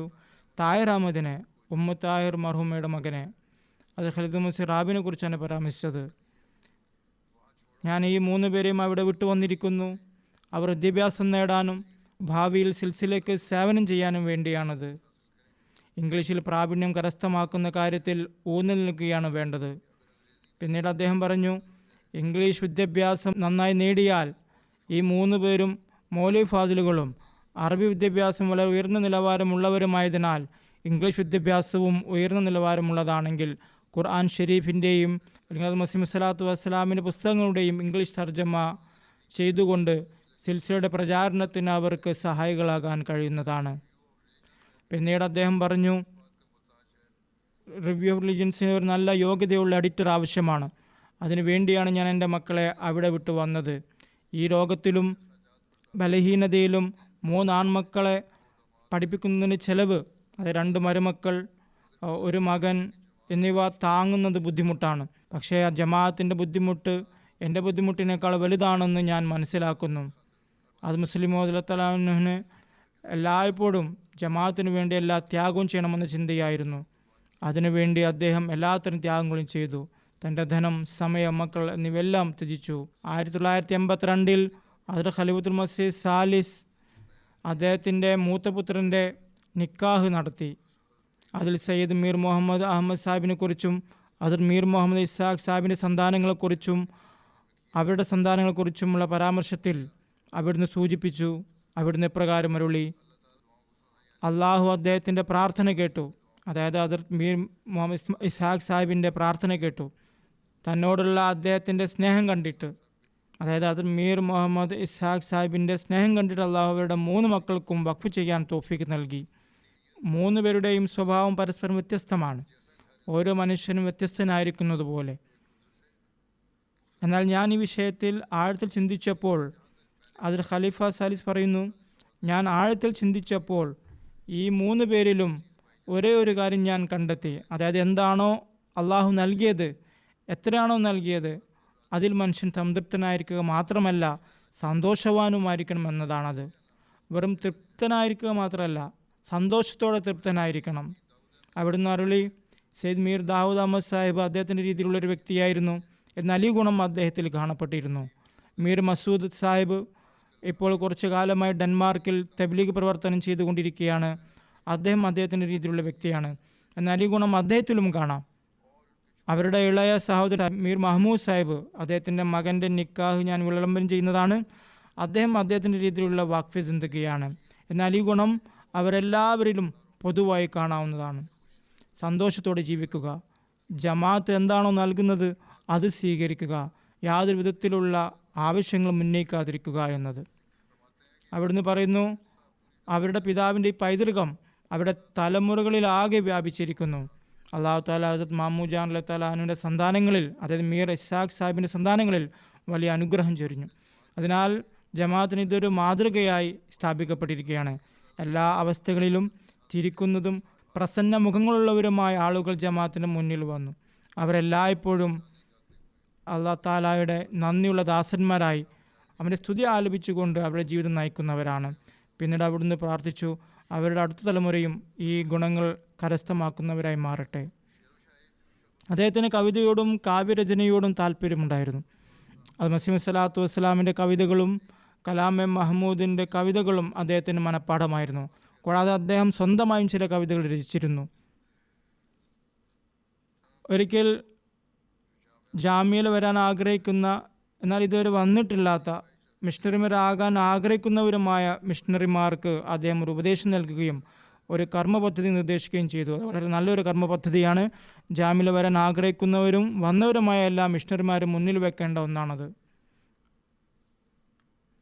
അതിൽ ആദ്യമായി എഴുതിയിരിക്കുന്നത്, പാകിസ്ഥാനിലെ സമയം അനുസരിച്ച് എല്ലാ ദിവസവും രാവിലെ 3 മണിക്ക് എഴുന്നേറ്റ് വുളു ചെയ്ത് തഹജ്ജുദ് നമസ്കരിക്കുക എന്നതാണ്. എല്ലാ ദിവസവും 5 നേരത്തെ നമസ്കാരവും ജമാഅത്തായി പള്ളിയിൽ പോയി നിർവഹിക്കുക. റോബയിൽ താമസിക്കുന്നവരോട് കുറഞ്ഞത് ഒരു നമസ്കാരമെങ്കിലും മസ്ജിദ് മുബാറക്കിൽ നിർവഹിക്കാൻ അദ്ദേഹം ഉപദേശിച്ചു. പിന്നീട് എല്ലാ ദിവസവും അള്ളാഹു താലയുടെ തൃപ്തിക്കും റസൂൽ സല്ലല്ലാഹു അലൈഹി വസല്ലമയുടെ സ്നേഹത്തിനും, അത് മസീഹ് സ്വലാത്തു വസ്സലാമിനുള്ള സ്നേഹത്തിനും ഖിലാഫത്തിനുള്ള സ്നേഹത്തിനും വേണ്ടി പ്രാർത്ഥിക്കുക. 5-മതായി തസ്ബീഹ്, ദുറൂദ് ഷരീഫ്, ഇസ്തിഗ്ഫാർ എന്നിവ സ്വന്തം ശീലമാക്കുക. 6-മതായി ഹസ്രത്ത് സാഹിബിനോ മസീഹ് സ്വലാത്തു വസ്സലാം അല്ലെങ്കിൽ അന്നത്തെ ഖലീഫയ്ക്കോ സ്നേഹവും ആദരവും നിറഞ്ഞ വികാരങ്ങളുടെ പ്രാർത്ഥന അഭ്യർത്ഥിച്ചുകൊണ്ട് കത്തുകൾ എഴുതുക. 7-മതായി നിങ്ങളുടെ ഇപ്പോഴത്തെ കർത്തവ്യങ്ങളും ഉത്തരവാദിത്തങ്ങളും ഏറ്റവും നല്ല രീതിയിൽ നിർവഹിക്കുക. 8-മതായി നിങ്ങളുടെ മാതാപിതാക്കളെ സേവിക്കുക. അവർ ദൂരത്താണെങ്കിൽ അവരെ പ്രാർത്ഥനകളിൽ ഓർക്കുക. 9-മതായി ഖുർആൻ ഷരീഫിൻ്റെ പ്രധാനപത അർത്ഥവും തർജ്ജമയും ഭാവാർത്ഥവും പഠിക്കാൻ ശ്രമിക്കുക. 10-മതായി റുഹാനെ ഖസാൻ കുറഞ്ഞത് 3 തവണയെങ്കിലും വായിക്കുക. 11-മത്തത് എല്ലാ ദിവസവും അൽ ഫസലും ഒരു സാധാരണ പത്രവും വായിക്കുക. എല്ലാ ദിവസവും കുറഞ്ഞത് സൃഷ്ടിസേവനവുമായി ബന്ധപ്പെട്ട ഒരു കാര്യമെങ്കിലും ചെയ്യുക. അദ്ദേഹത്തിൻ്റെ മകൻ സയ്യിദ് ഗുലാം അഹമ്മദ് ഫാറൂഖ് അദ്ദേഹത്തെക്കുറിച്ച് എഴുതുന്നു, ഞാൻ ചില കാര്യങ്ങൾ അവതരിപ്പിക്കാം. അള്ളാഹുവിനോടുള്ള ഉപ്പായുടെ സ്നേഹം അദ്ദേഹത്തിൻ്റെ നമസ്കാരങ്ങളിലൂടെയും സിക്ര ഇലാഹിയിലൂടെയും പ്രകടമായിരുന്നു. അദ്ദേഹത്തിൻ്റെ നമസ്കാരങ്ങൾ ഞാനും പള്ളിയിൽ വെച്ച് കണ്ടിട്ടുണ്ട്. ഒരു വശത്തെ മൂലയിലിരുന്ന് എത്ര വിനയത്തോടും ഭക്തിയോടും കൂടിയാണ് അദ്ദേഹം നമസ്കരിച്ചിരുന്നത്. വീട്ടിലെ നമസ്കാരങ്ങൾ എങ്ങനെയായിരിക്കുമെന്ന് നമുക്കറിയില്ല. പക്ഷെ പുറത്തും നമസ്കാര സമയത്ത് അദ്ദേഹത്തിൻ്റെ അവസ്ഥ ഒന്ന് വേറെ തന്നെയായിരുന്നു. അത് വളരെ സ്വാഭാവികവും ലാളിത്യം നിറഞ്ഞതുമായൊരു ബന്ധമായിരുന്നു. അത് ആളുകളുടെ മുന്നിൽ പ്രകടിപ്പിക്കുന്നത് അദ്ദേഹം ഇഷ്ടപ്പെട്ടിരുന്നില്ല. പക്ഷെ ചില സമയങ്ങളിൽ അത് പ്രകടവുമായിരുന്നു. ആളുകൾ അത് ശ്രദ്ധിക്കുമായിരുന്നു. ഉദാഹരണത്തിന് അദ്ദേഹം എഴുതിയിരിക്കുന്നു, ഞാൻ വാപ്പയുടെ നോട്ട് ബുക്ക് നോക്കുമ്പോൾ അതിലെല്ലാ ദിവസവും അള്ളാഹു എന്ന് എഴുതിയതായി കാണാം. ശ്രദ്ധിച്ചപ്പോൾ മനസ്സിലായി അദ്ദേഹം പേനയിൽ മഷി നിറക്കുമ്പോഴൊക്കെ ആദ്യത്തെ വാക്ക് അള്ളാഹ് എന്ന് എഴുതുമായിരുന്നു. അങ്ങനെ ചില പേജുകളിലും ഡയറികളിലും പല വരികളിൽ വെറും അള്ളാഹു എന്ന് മാത്രം എഴുതിയിട്ടുണ്ടായിരുന്നു. അവസാന വർഷങ്ങളിൽ അദ്ദേഹം തൻ്റെ റൂമിൽ ഒരു വാചകം എഴുതിയിരുന്നു, ഏ മെര അല്ല തിയാമു. അപ്പോൾ ഞാൻ ചോദിച്ചു, അതിൻ്റെ അർത്ഥം എന്താണ്? അദ്ദേഹം പറഞ്ഞു, ഇത് ഇറ്റാലിയൻ ഭാഷയിലെ വാക്കമാണ്. തിയാമു എന്നാൽ ഐ ലവ് യു എന്നാണ് അർത്ഥം. അദ്ദേഹം അത് അള്ളാഹുവിനെ അഭിസംബോധന ചെയ്താണ് എഴുതിയത്. അള്ളാഹുവിനെ സ്തുതിച്ചുകൊണ്ടുള്ള അദ്ദേഹത്തിൻ്റെ ഒരു കവിതയിലുള്ള വരികളാണ്, എനിക്കെല്ലായ്പ്പോഴും ശാശ്വതമായി ലഭിക്കട്ടെ നിൻ്റെ ദർശനവും നിൻ്റെ ഭാഷണവും. രോഗാവസ്ഥയിൽ ഒരിക്കൽ അദ്ദേഹത്തിന് അപ്പൻഡിക്സ് ഓപ്പറേഷൻ കഴിഞ്ഞപ്പോൾ അസ്സലാമു അലൈക്കും എന്ന ശബ്ദം കേട്ടു. അദ്ദേഹം സുഖം പ്രാപിച്ചു. അദ്ദേഹത്തിൻ്റെ ആരാധനയുടെയും നമസ്കാരങ്ങളുടെയും തത്വം അള്ളാഹുമായുള്ള ബന്ധത്തിൽ അധിഷ്ഠിതമായിരുന്നു. ഇവ രണ്ടും വേർതിരിക്കാൻ കഴിയില്ല. പലപ്പോഴും തഹജ്ജുദ് നമസ്കാരത്തിലെ പ്രാർത്ഥനയുടെ രീതി അദ്ദേഹം വിവരിച്ചു. അള്ളാഹുവിനെ സ്തുതിക്കുക, അള്ളാഹുമായുള്ള ബന്ധത്തിന് വേണ്ടിയുള്ള പ്രാർത്ഥനകളും നടത്തുക. ഒരു ദിവസം അദ്ദേഹം പറഞ്ഞു, എല്ലാ ദിവസവും തഹജ്ജുദിൽ എൻ്റെ പിതൃ സഹോദരൻ അതായത് ഹസ്രത്ത് ഡോക്ടർ സയ്യിദ് മീർ മുഹമ്മദ് ഇസ്മായിൽ സാഹിബ് എഴുതിയ തും എന്ന കവിതയിലെ വരികൾ ഞാൻ ചൊല്ലാറുണ്ട്. അതിൻ്റെ ആദ്യ വരി ഇതാണ്, ഹൃദയവേദനയുടെ ചികിത്സ നീയാണ്, എൻ്റെ ഹൃദയപ്രിയൻ നീയാണ്, നിൻ്റെ ലക്ഷ്യം ഞങ്ങളുടെ ലക്ഷ്യം നീയാണ്. തഹജ്ജുദ് നമസ്കാരത്തിലെ പ്രാർത്ഥനയുടെ രീതിയും അദ്ദേഹം വിവരിക്കുകയുണ്ടായി. അത് ഞാൻ സംക്ഷിപ്തമായി അവതരിപ്പിക്കാം. അദ്ദേഹത്തിൻ്റെ മക്കൾ പറയുന്നു, അള്ളാഹുവിനെ സ്തുതിക്കലും ദുറൂദ് ഷരീഫിനു ശേഷം അത് മസീഹ് സ്വലാത്തു വസ്സലാമിനും അദ്ദേഹത്തിൻ്റെ സന്താനങ്ങൾക്കും ഖുലഫാക്കൾക്കും വേണ്ടി, അത് മുസ്ലിം മോദിനും അദ്ദേഹത്തിൻ്റെ സന്താനങ്ങൾക്കും വേണ്ടി പ്രത്യേകമായി പ്രാർത്ഥിക്കും. പിന്നീട് അദ്ദേഹം തൻ്റെ പിതാമഹൻ ഹസ്രത്ത് മീർ നാസിർ നവാബ് സാഹിബിൽ നിന്ന് തുടങ്ങി താഴോട്ട് ഓരോ തലമുറയ്ക്കും വേണ്ടി പ്രാർത്ഥിക്കും. സ്വന്തം മക്കളിൽ ആദ്യം മകൾക്കും പിന്നീട് ആൺമക്കൾക്കും വേണ്ടി പ്രാർത്ഥിക്കും. മനുഷ്യരുള്ള കടമകൾ നിറവേറ്റാനുള്ള പ്രധാന മാർഗം പ്രാർത്ഥനയാണെന്ന് അദ്ദേഹം വിശ്വസിച്ചു. ഖിലാഫത്തിനുള്ള സ്നേഹം അദ്ദേഹത്തിൽ നിന്ന് പ്രകടമായിരുന്നു. എന്നാൽ അതിനേക്കാളെല്ലാം വലുത് അദ്ദേഹത്തിനകത്ത് റസൂൽ സല്ലല്ലാഹു അലൈഹി വസല്ലമയോടുള്ള സ്നേഹമായിരുന്നു. അതൊരു തരം പ്രണയമായിരുന്നു. റസൂൽ സല്ലല്ലാഹു അലൈഹി വസല്ലമയുടെ സുന്നത്ത് പിന്തുടരാൻ അദ്ദേഹം ശ്രമിച്ചു. ചെറിയ ചെറിയ കാര്യങ്ങളിൽ നിന്ന് പോലും അത് പ്രകടമായിരുന്നു. അദ്ദേഹത്തിൻ്റെ മകൻ പറയുന്നു, 1-2 തവണ ഇങ്ങനെ സംഭവിച്ചു. അദ്ദേഹം പ്രയാസപ്പെട്ട നിലയിൽ കസേരയിൽ ഇരിക്കുകയായിരുന്നു. ഞാൻ മറ്റൊരു കസേരയിൽ സുഖമായി ഇരിക്കുകയായിരുന്നു. ഞാൻ എഴുന്നേറ്റ് അദ്ദേഹത്തിന് വേണ്ടി കസേര ഒഴിഞ്ഞു കൊടുത്തു. പക്ഷേ അദ്ദേഹം അതിലിരുന്നില്ല. കാരണം ഒരാളെ അവൻ്റെ ഇരിപ്പിടത്തിൽ നിന്ന് എഴുന്നേൽപ്പിച്ച് അവിടെ ഇരിക്കുന്നത് റസൂൽ സല്ലല്ലാഹു അലൈഹി വസല്ലം വിലക്കിയിട്ടുണ്ട്. നിങ്ങൾ എൻ്റെ മകനാണെങ്കിലും മറ്റൊരാളുടെ കസേരയിൽ കയറിയിരിക്കുന്നത് റസൂൽ സല്ലല്ലാഹു അലൈഹി വസല്ലമയുടെ സുന്നത്തിന് വിരുദ്ധമാണ്. അതിനാൽ ഞാൻ ഇരിക്കില്ല. അതുപോലെ വഴിയിൽ പോകുമ്പോഴും വരുമ്പോഴും സലാം പറയുന്നതിൽ മുന്തിക്കാൻ അദ്ദേഹം ശ്രമിച്ചു. വെള്ളിയാഴ്ച ജുമാ നമസ്കാരത്തിന് ശേഷം അസ്ർ നമസ്കാരത്തിന് ശേഷവും അദ്ദേഹം പ്രാർത്ഥനയിൽ മുഴുകിയിരുന്നു. ആ സമയത്ത് ആരെങ്കിലും തന്നെ കാണാൻ വരുന്നത് അദ്ദേഹം ഇഷ്ടപ്പെട്ടില്ല. കാരണം അത് പ്രാർത്ഥന സ്വീകരിക്കപ്പെടുന്ന സമയമാണെന്ന് റസൂൽ സല്ലല്ലാഹു അലൈഹി വസല്ലം അരുളിയിട്ടുണ്ട്. ഞങ്ങൾ കുട്ടികൾ പോലും ആ സമയത്ത് അദ്ദേഹത്തിന് അടുത്തേക്ക് പോകാതിരിക്കാൻ ശ്രദ്ധിച്ചിരുന്നു എന്ന് അദ്ദേഹത്തിൻ്റെ മകൻ പറയുന്നു. അത് റസൂൽ സല്ലല്ലാഹു അലൈഹി വസല്ലമയുടെ ജന്മദിനത്തിലും മരണദിനത്തിലും അത് മസീഹ് സ്വലാത്തു വസ്സലാമിൻ്റെ ജന്മദിനത്തിലും മരണദിനത്തിലും ധാരാളമായി ദുറൂദ് ഷരീഫ് ചൊല്ലാൻ അദ്ദേഹം ഊന്നി ഉപദേശിക്കുകയും സ്വയം മിക്കപ്പോഴും സുബ്ഹാനല്ലാഹി വബിഹംദിഹി സുബ്ഹാനല്ലാഹിൽ അലീം അല്ലാഹുമ്മ സ്വല്ലി അലാ മുഹമ്മദിൻ വാലി മുഹമ്മദ് എന്നിവ ചൊല്ലിക്കൊണ്ടിരിക്കുകയും ചെയ്യുമായിരുന്നു. അദ്ദേഹം പറയുന്നു, ഒരിക്കൽ ഞാൻ ഖാദിയാനിൽ പോയപ്പോൾ ദാറുൽ മസീലെ എല്ലാ റൂമിലും അദ്ദേഹം എൻ്റെ മീർ സാഹിബിൻ്റെ ഭാഗത്തു നിന്ന് ഈ പ്രാർത്ഥന ചൊല്ലണമെന്നും അത് മസീഹ് സ്വലാത്തു വസ്സലാമിൻ്റെ മസാർ മുബാറക്കിലും പ്രാർത്ഥിക്കണമെന്നും അദ്ദേഹം എനിക്ക് എഴുതി നൽകുകയുണ്ടായി. 1990 മജ്ലിസ് ഷൂറയിൽ അഭിപ്രായം പറഞ്ഞതിന് അദ്ദേഹത്തിനെതിരെ ഒരു കേസ് ഫയൽ ചെയ്യപ്പെട്ടു. 298C പ്രകാരമായിരുന്നു case. എന്നാൽ ജഡ്ജി അദ്ദേഹത്തോട് താങ്കളുടെ പ്രസംഗത്തിൽ റസൂൽ സല്ലല്ലാഹു അലൈഹി വസല്ലമയെയും സ്വഹാബികളെയും അപമാനിച്ചു എന്ന് പറഞ്ഞു. ഇതിനെതിരെ അദ്ദേഹം ജഡ്ജിയുടെ മുന്നിൽ ശക്തമായി പ്രതികരിക്കുകയും തനിക്കതിൽ വലിയ വേദന ഉണ്ടായെന്ന് പറയുകയും ചെയ്തു എന്ന് അദ്ദേഹം എന്നോട് പറയുമായിരുന്നു.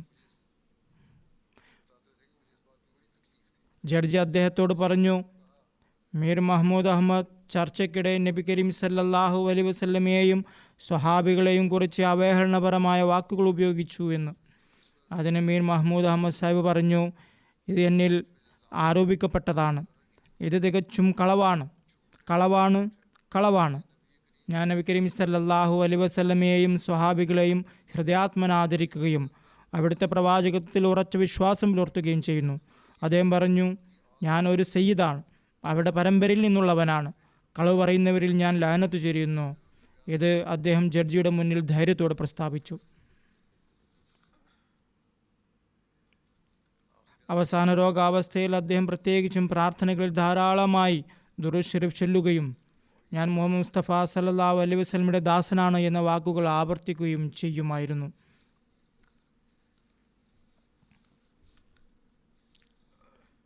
ആദം മസീഹ് സ്വലാത്തു വസ്സലാമിനോടുള്ള സ്നേഹപ്രകടനവും മാതൃകാപരമായിരുന്നു.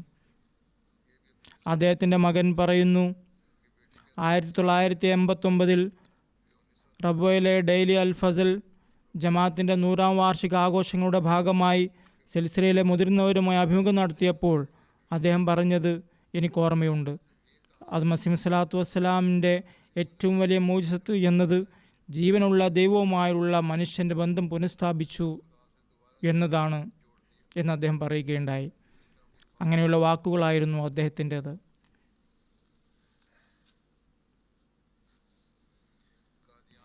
രോഗാവസ്ഥയിൽ കാദ്യാനിൽ പോകാൻ ചിലപ്പോൾ സാധിച്ചിരുന്നില്ല.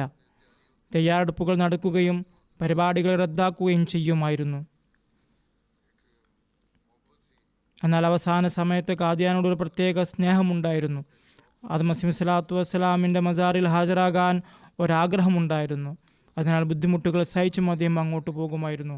പഠനത്തെക്കുറിച്ച് അദ്ദേഹം എഴുതിയിരിക്കുന്നു, ഖുർആൻ കരീം, ബുഖാരി, റുഹാനി ഖസാൻ എന്നിവ വായിക്കുന്നത് അദ്ദേഹത്തിൻ്റെ ദിവസേനയുള്ള ജീവിതചര്യയായിരുന്നു. ഞങ്ങളെയും അദ്ദേഹം അത് ചെയ്യാൻ ഉപദേശിച്ചിരുന്നു. തന്നെ കാണാൻ വരുന്നവരോടും അദ്ദേഹം വായിക്കാൻ ഉപദേശിച്ചിരുന്നു. 1990 അദ്ദേഹത്തിനെതിരെ ഒരു കേസുണ്ടായിരുന്നു. ഒരു രാത്രി ചെനിയോട്ടിലെ ലോക്കപ്പിൽ അദ്ദേഹം താമസിച്ചു. ഞാൻ അദ്ദേഹത്തെ കാണാൻ പോയപ്പോൾ അദ്ദേഹം എന്നോട് ഒരു ബക്കറ്റും മഗ്ഗും ബറാഹിനെ അഹമ്മദിയെയും കൊണ്ടുവരാൻ പറഞ്ഞു എന്ന് അദ്ദേഹം പറയുന്നു. അപ്പോൾ മിയാൻ ഖുർഷിദ് അഹമ്മദ് സാഹിബ് കൂടെ ഉണ്ടായിരുന്നു. അദ്ദേഹം പറഞ്ഞു, ഇത്രയും ചെറിയ ലോക്കപ്പിൽ, ഇത്രയും ചൂടിൽ, ഇത്രയും ബുദ്ധിമുട്ടുള്ള പുസ്തകം താങ്കൾ എങ്ങനെ വായിക്കും? അദ്ദേഹം പറഞ്ഞു, കുഴപ്പമില്ല, എനിക്ക് ബുദ്ധിമുട്ടില്ല, ഞാനിത് മുമ്പും 5 തവണ വായിച്ചിട്ടുണ്ട്. എന്തായാലും അവിടെ ചെറിയ സ്ഥലത്ത് ചൂടുള്ള ദിവസങ്ങളിൽ അദ്ദേഹം വലിയ ബുദ്ധിമുട്ടിലാണ് ഒരു ദിവസം കഴിച്ചു കൂട്ടിയത്. കാരണം അദ്ദേഹത്തിന് നല്ല സ്വഭാവവും ശുദ്ധിയും ഉണ്ടായിരുന്നു. അതിനാൽ അദ്ദേഹത്തെ സംബന്ധിച്ചിടത്തോളം ഇത് വളരെ വലിയ ബുദ്ധിമുട്ടായിരുന്നു. പക്ഷേ ഈ അവസരത്തിലും അത് മസീഹ് സ്വലാത്തു വസ്സലാമിൻ്റെ പുസ്തകം വായിക്കാനുള്ള ചിന്ത അദ്ദേഹത്തിനുണ്ടായി. മതപരമായ വിജ്ഞാനത്തിൽ ഇസ്ലാമിന് പുറമെ യഹൂദമതം, ക്രിസ്തുമതം തുടങ്ങിയവയെക്കുറിച്ചും അദ്ദേഹത്തിന് നല്ല പ്രാവീണ്യമുണ്ടായിരുന്നു. മതങ്ങളുടെ താരതമ്യ പഠനത്തിൽ അദ്ദേഹത്തിന് പ്രത്യേക വൈദഗ്ധ്യമുണ്ടായിരുന്നു. പരമ്പരാഗത ഫിഖിനോട് അദ്ദേഹത്തിന് താല്പര്യമുണ്ടായിരുന്നില്ല. ഖുർആൻ കരീം, റസൂൽ സല്ലല്ലാഹു അലൈഹി വസല്ലമയുടെ സുന്നത്ത്, സഹീ അഹാദീസ്, അത് മസീഹ് സ്വലാത്തു വസ്സലാമിൻ്റെയും അദ്ദേഹത്തിൻ്റെ ഖലീഫമാരുടെയും വൈജ്ഞാനിക സ്രോതസ്സിൽ നിന്ന് മാർഗനിർദ്ദേശം തേടണമെന്ന് അദ്ദേഹം എപ്പോഴും ഉപദേശിച്ചിരുന്നു.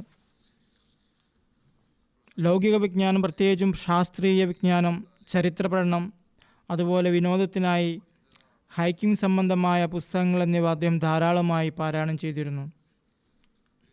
ഇംഗ്ലീഷ് കവികളുടെ കവിതകളും അതുപോലെ ഉറുദു കവികളുടെ കവിതകളും അദ്ദേഹം വായിച്ചിട്ടുണ്ട്. നിരവധി കവികളുടെ കവിതകൾ അദ്ദേഹത്തിന് മനഃപ്പാഠമായിരുന്നു. തൻ്റെ ഐപാഡിൽ അദ്ദേഹം കവികളുടെ കവിതകൾ കേൾക്കുകയും ചെയ്തിരുന്നു. ഭാഷകൾ പഠിക്കുന്നതിൽ അദ്ദേഹത്തിന് പ്രത്യേക കഴിവുണ്ടായിരുന്നു. ഉറുദു, അറബി, ഇംഗ്ലീഷ് എന്നിവ കൂടാതെ സ്പാനിഷ്, ഇറ്റാലിയൻ, ഹീബ്രു ഭാഷകളിലും അദ്ദേഹത്തിന് നല്ല പ്രാവീണ്യമുണ്ടായിരുന്നു. ഇറ്റാലിയൻ പരിപാടികൾ അദ്ദേഹം TV-യിലും ഐപാഡിലും പതിവായി കാണുമായിരുന്നു. അതിനുള്ള കാരണം അത് മുസ്ലിം മൗദ് തലാൻഹു ഒരു കാലത്ത് അദ്ദേഹത്തോട് ഇറ്റാലിയൻ ഭാഷ പഠിക്കാൻ പറയുകയും അദ്ദേഹത്തെ ഇറ്റലിയിലേക്ക് അയക്കാൻ ഉദ്ദേശമുണ്ടെന്ന് പ്രകടിപ്പിക്കുകയും ചെയ്തിരുന്നു എന്നതാണ്. അദ്ദേഹം പറയാറുണ്ടായിരുന്നു, ഭാഷ പഠിക്കൂ എന്ന്. ഞാൻ പഠിക്കുകയാണ്. ആ കൽപ്പന അദ്ദേഹം റദ്ദാക്കിയിട്ടില്ല. എന്നെ സംബന്ധിച്ചിടത്തോളം അത് ഇന്നും നിലനിൽക്കുന്നു. അതിനാൽ ഞാൻ അത് തുടരുന്നതാണ്.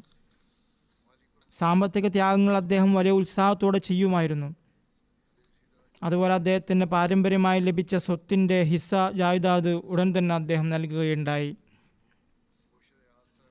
ഇപ്പോഴത്തെ പ്രിൻസിപ്പൽ മുബഷിർ അയാസ് സാഹിബ് എഴുതുന്നു, മീർ സാഹിബ് വളരെ നിഷ്കളങ്കവും പുണ്യകരവുമായ ജീവിതം നയിച്ചു. അത്യധികം ശുദ്ധനും എന്നാൽ വിനയനും താഴ്മയുള്ളവനുമായിരുന്നു.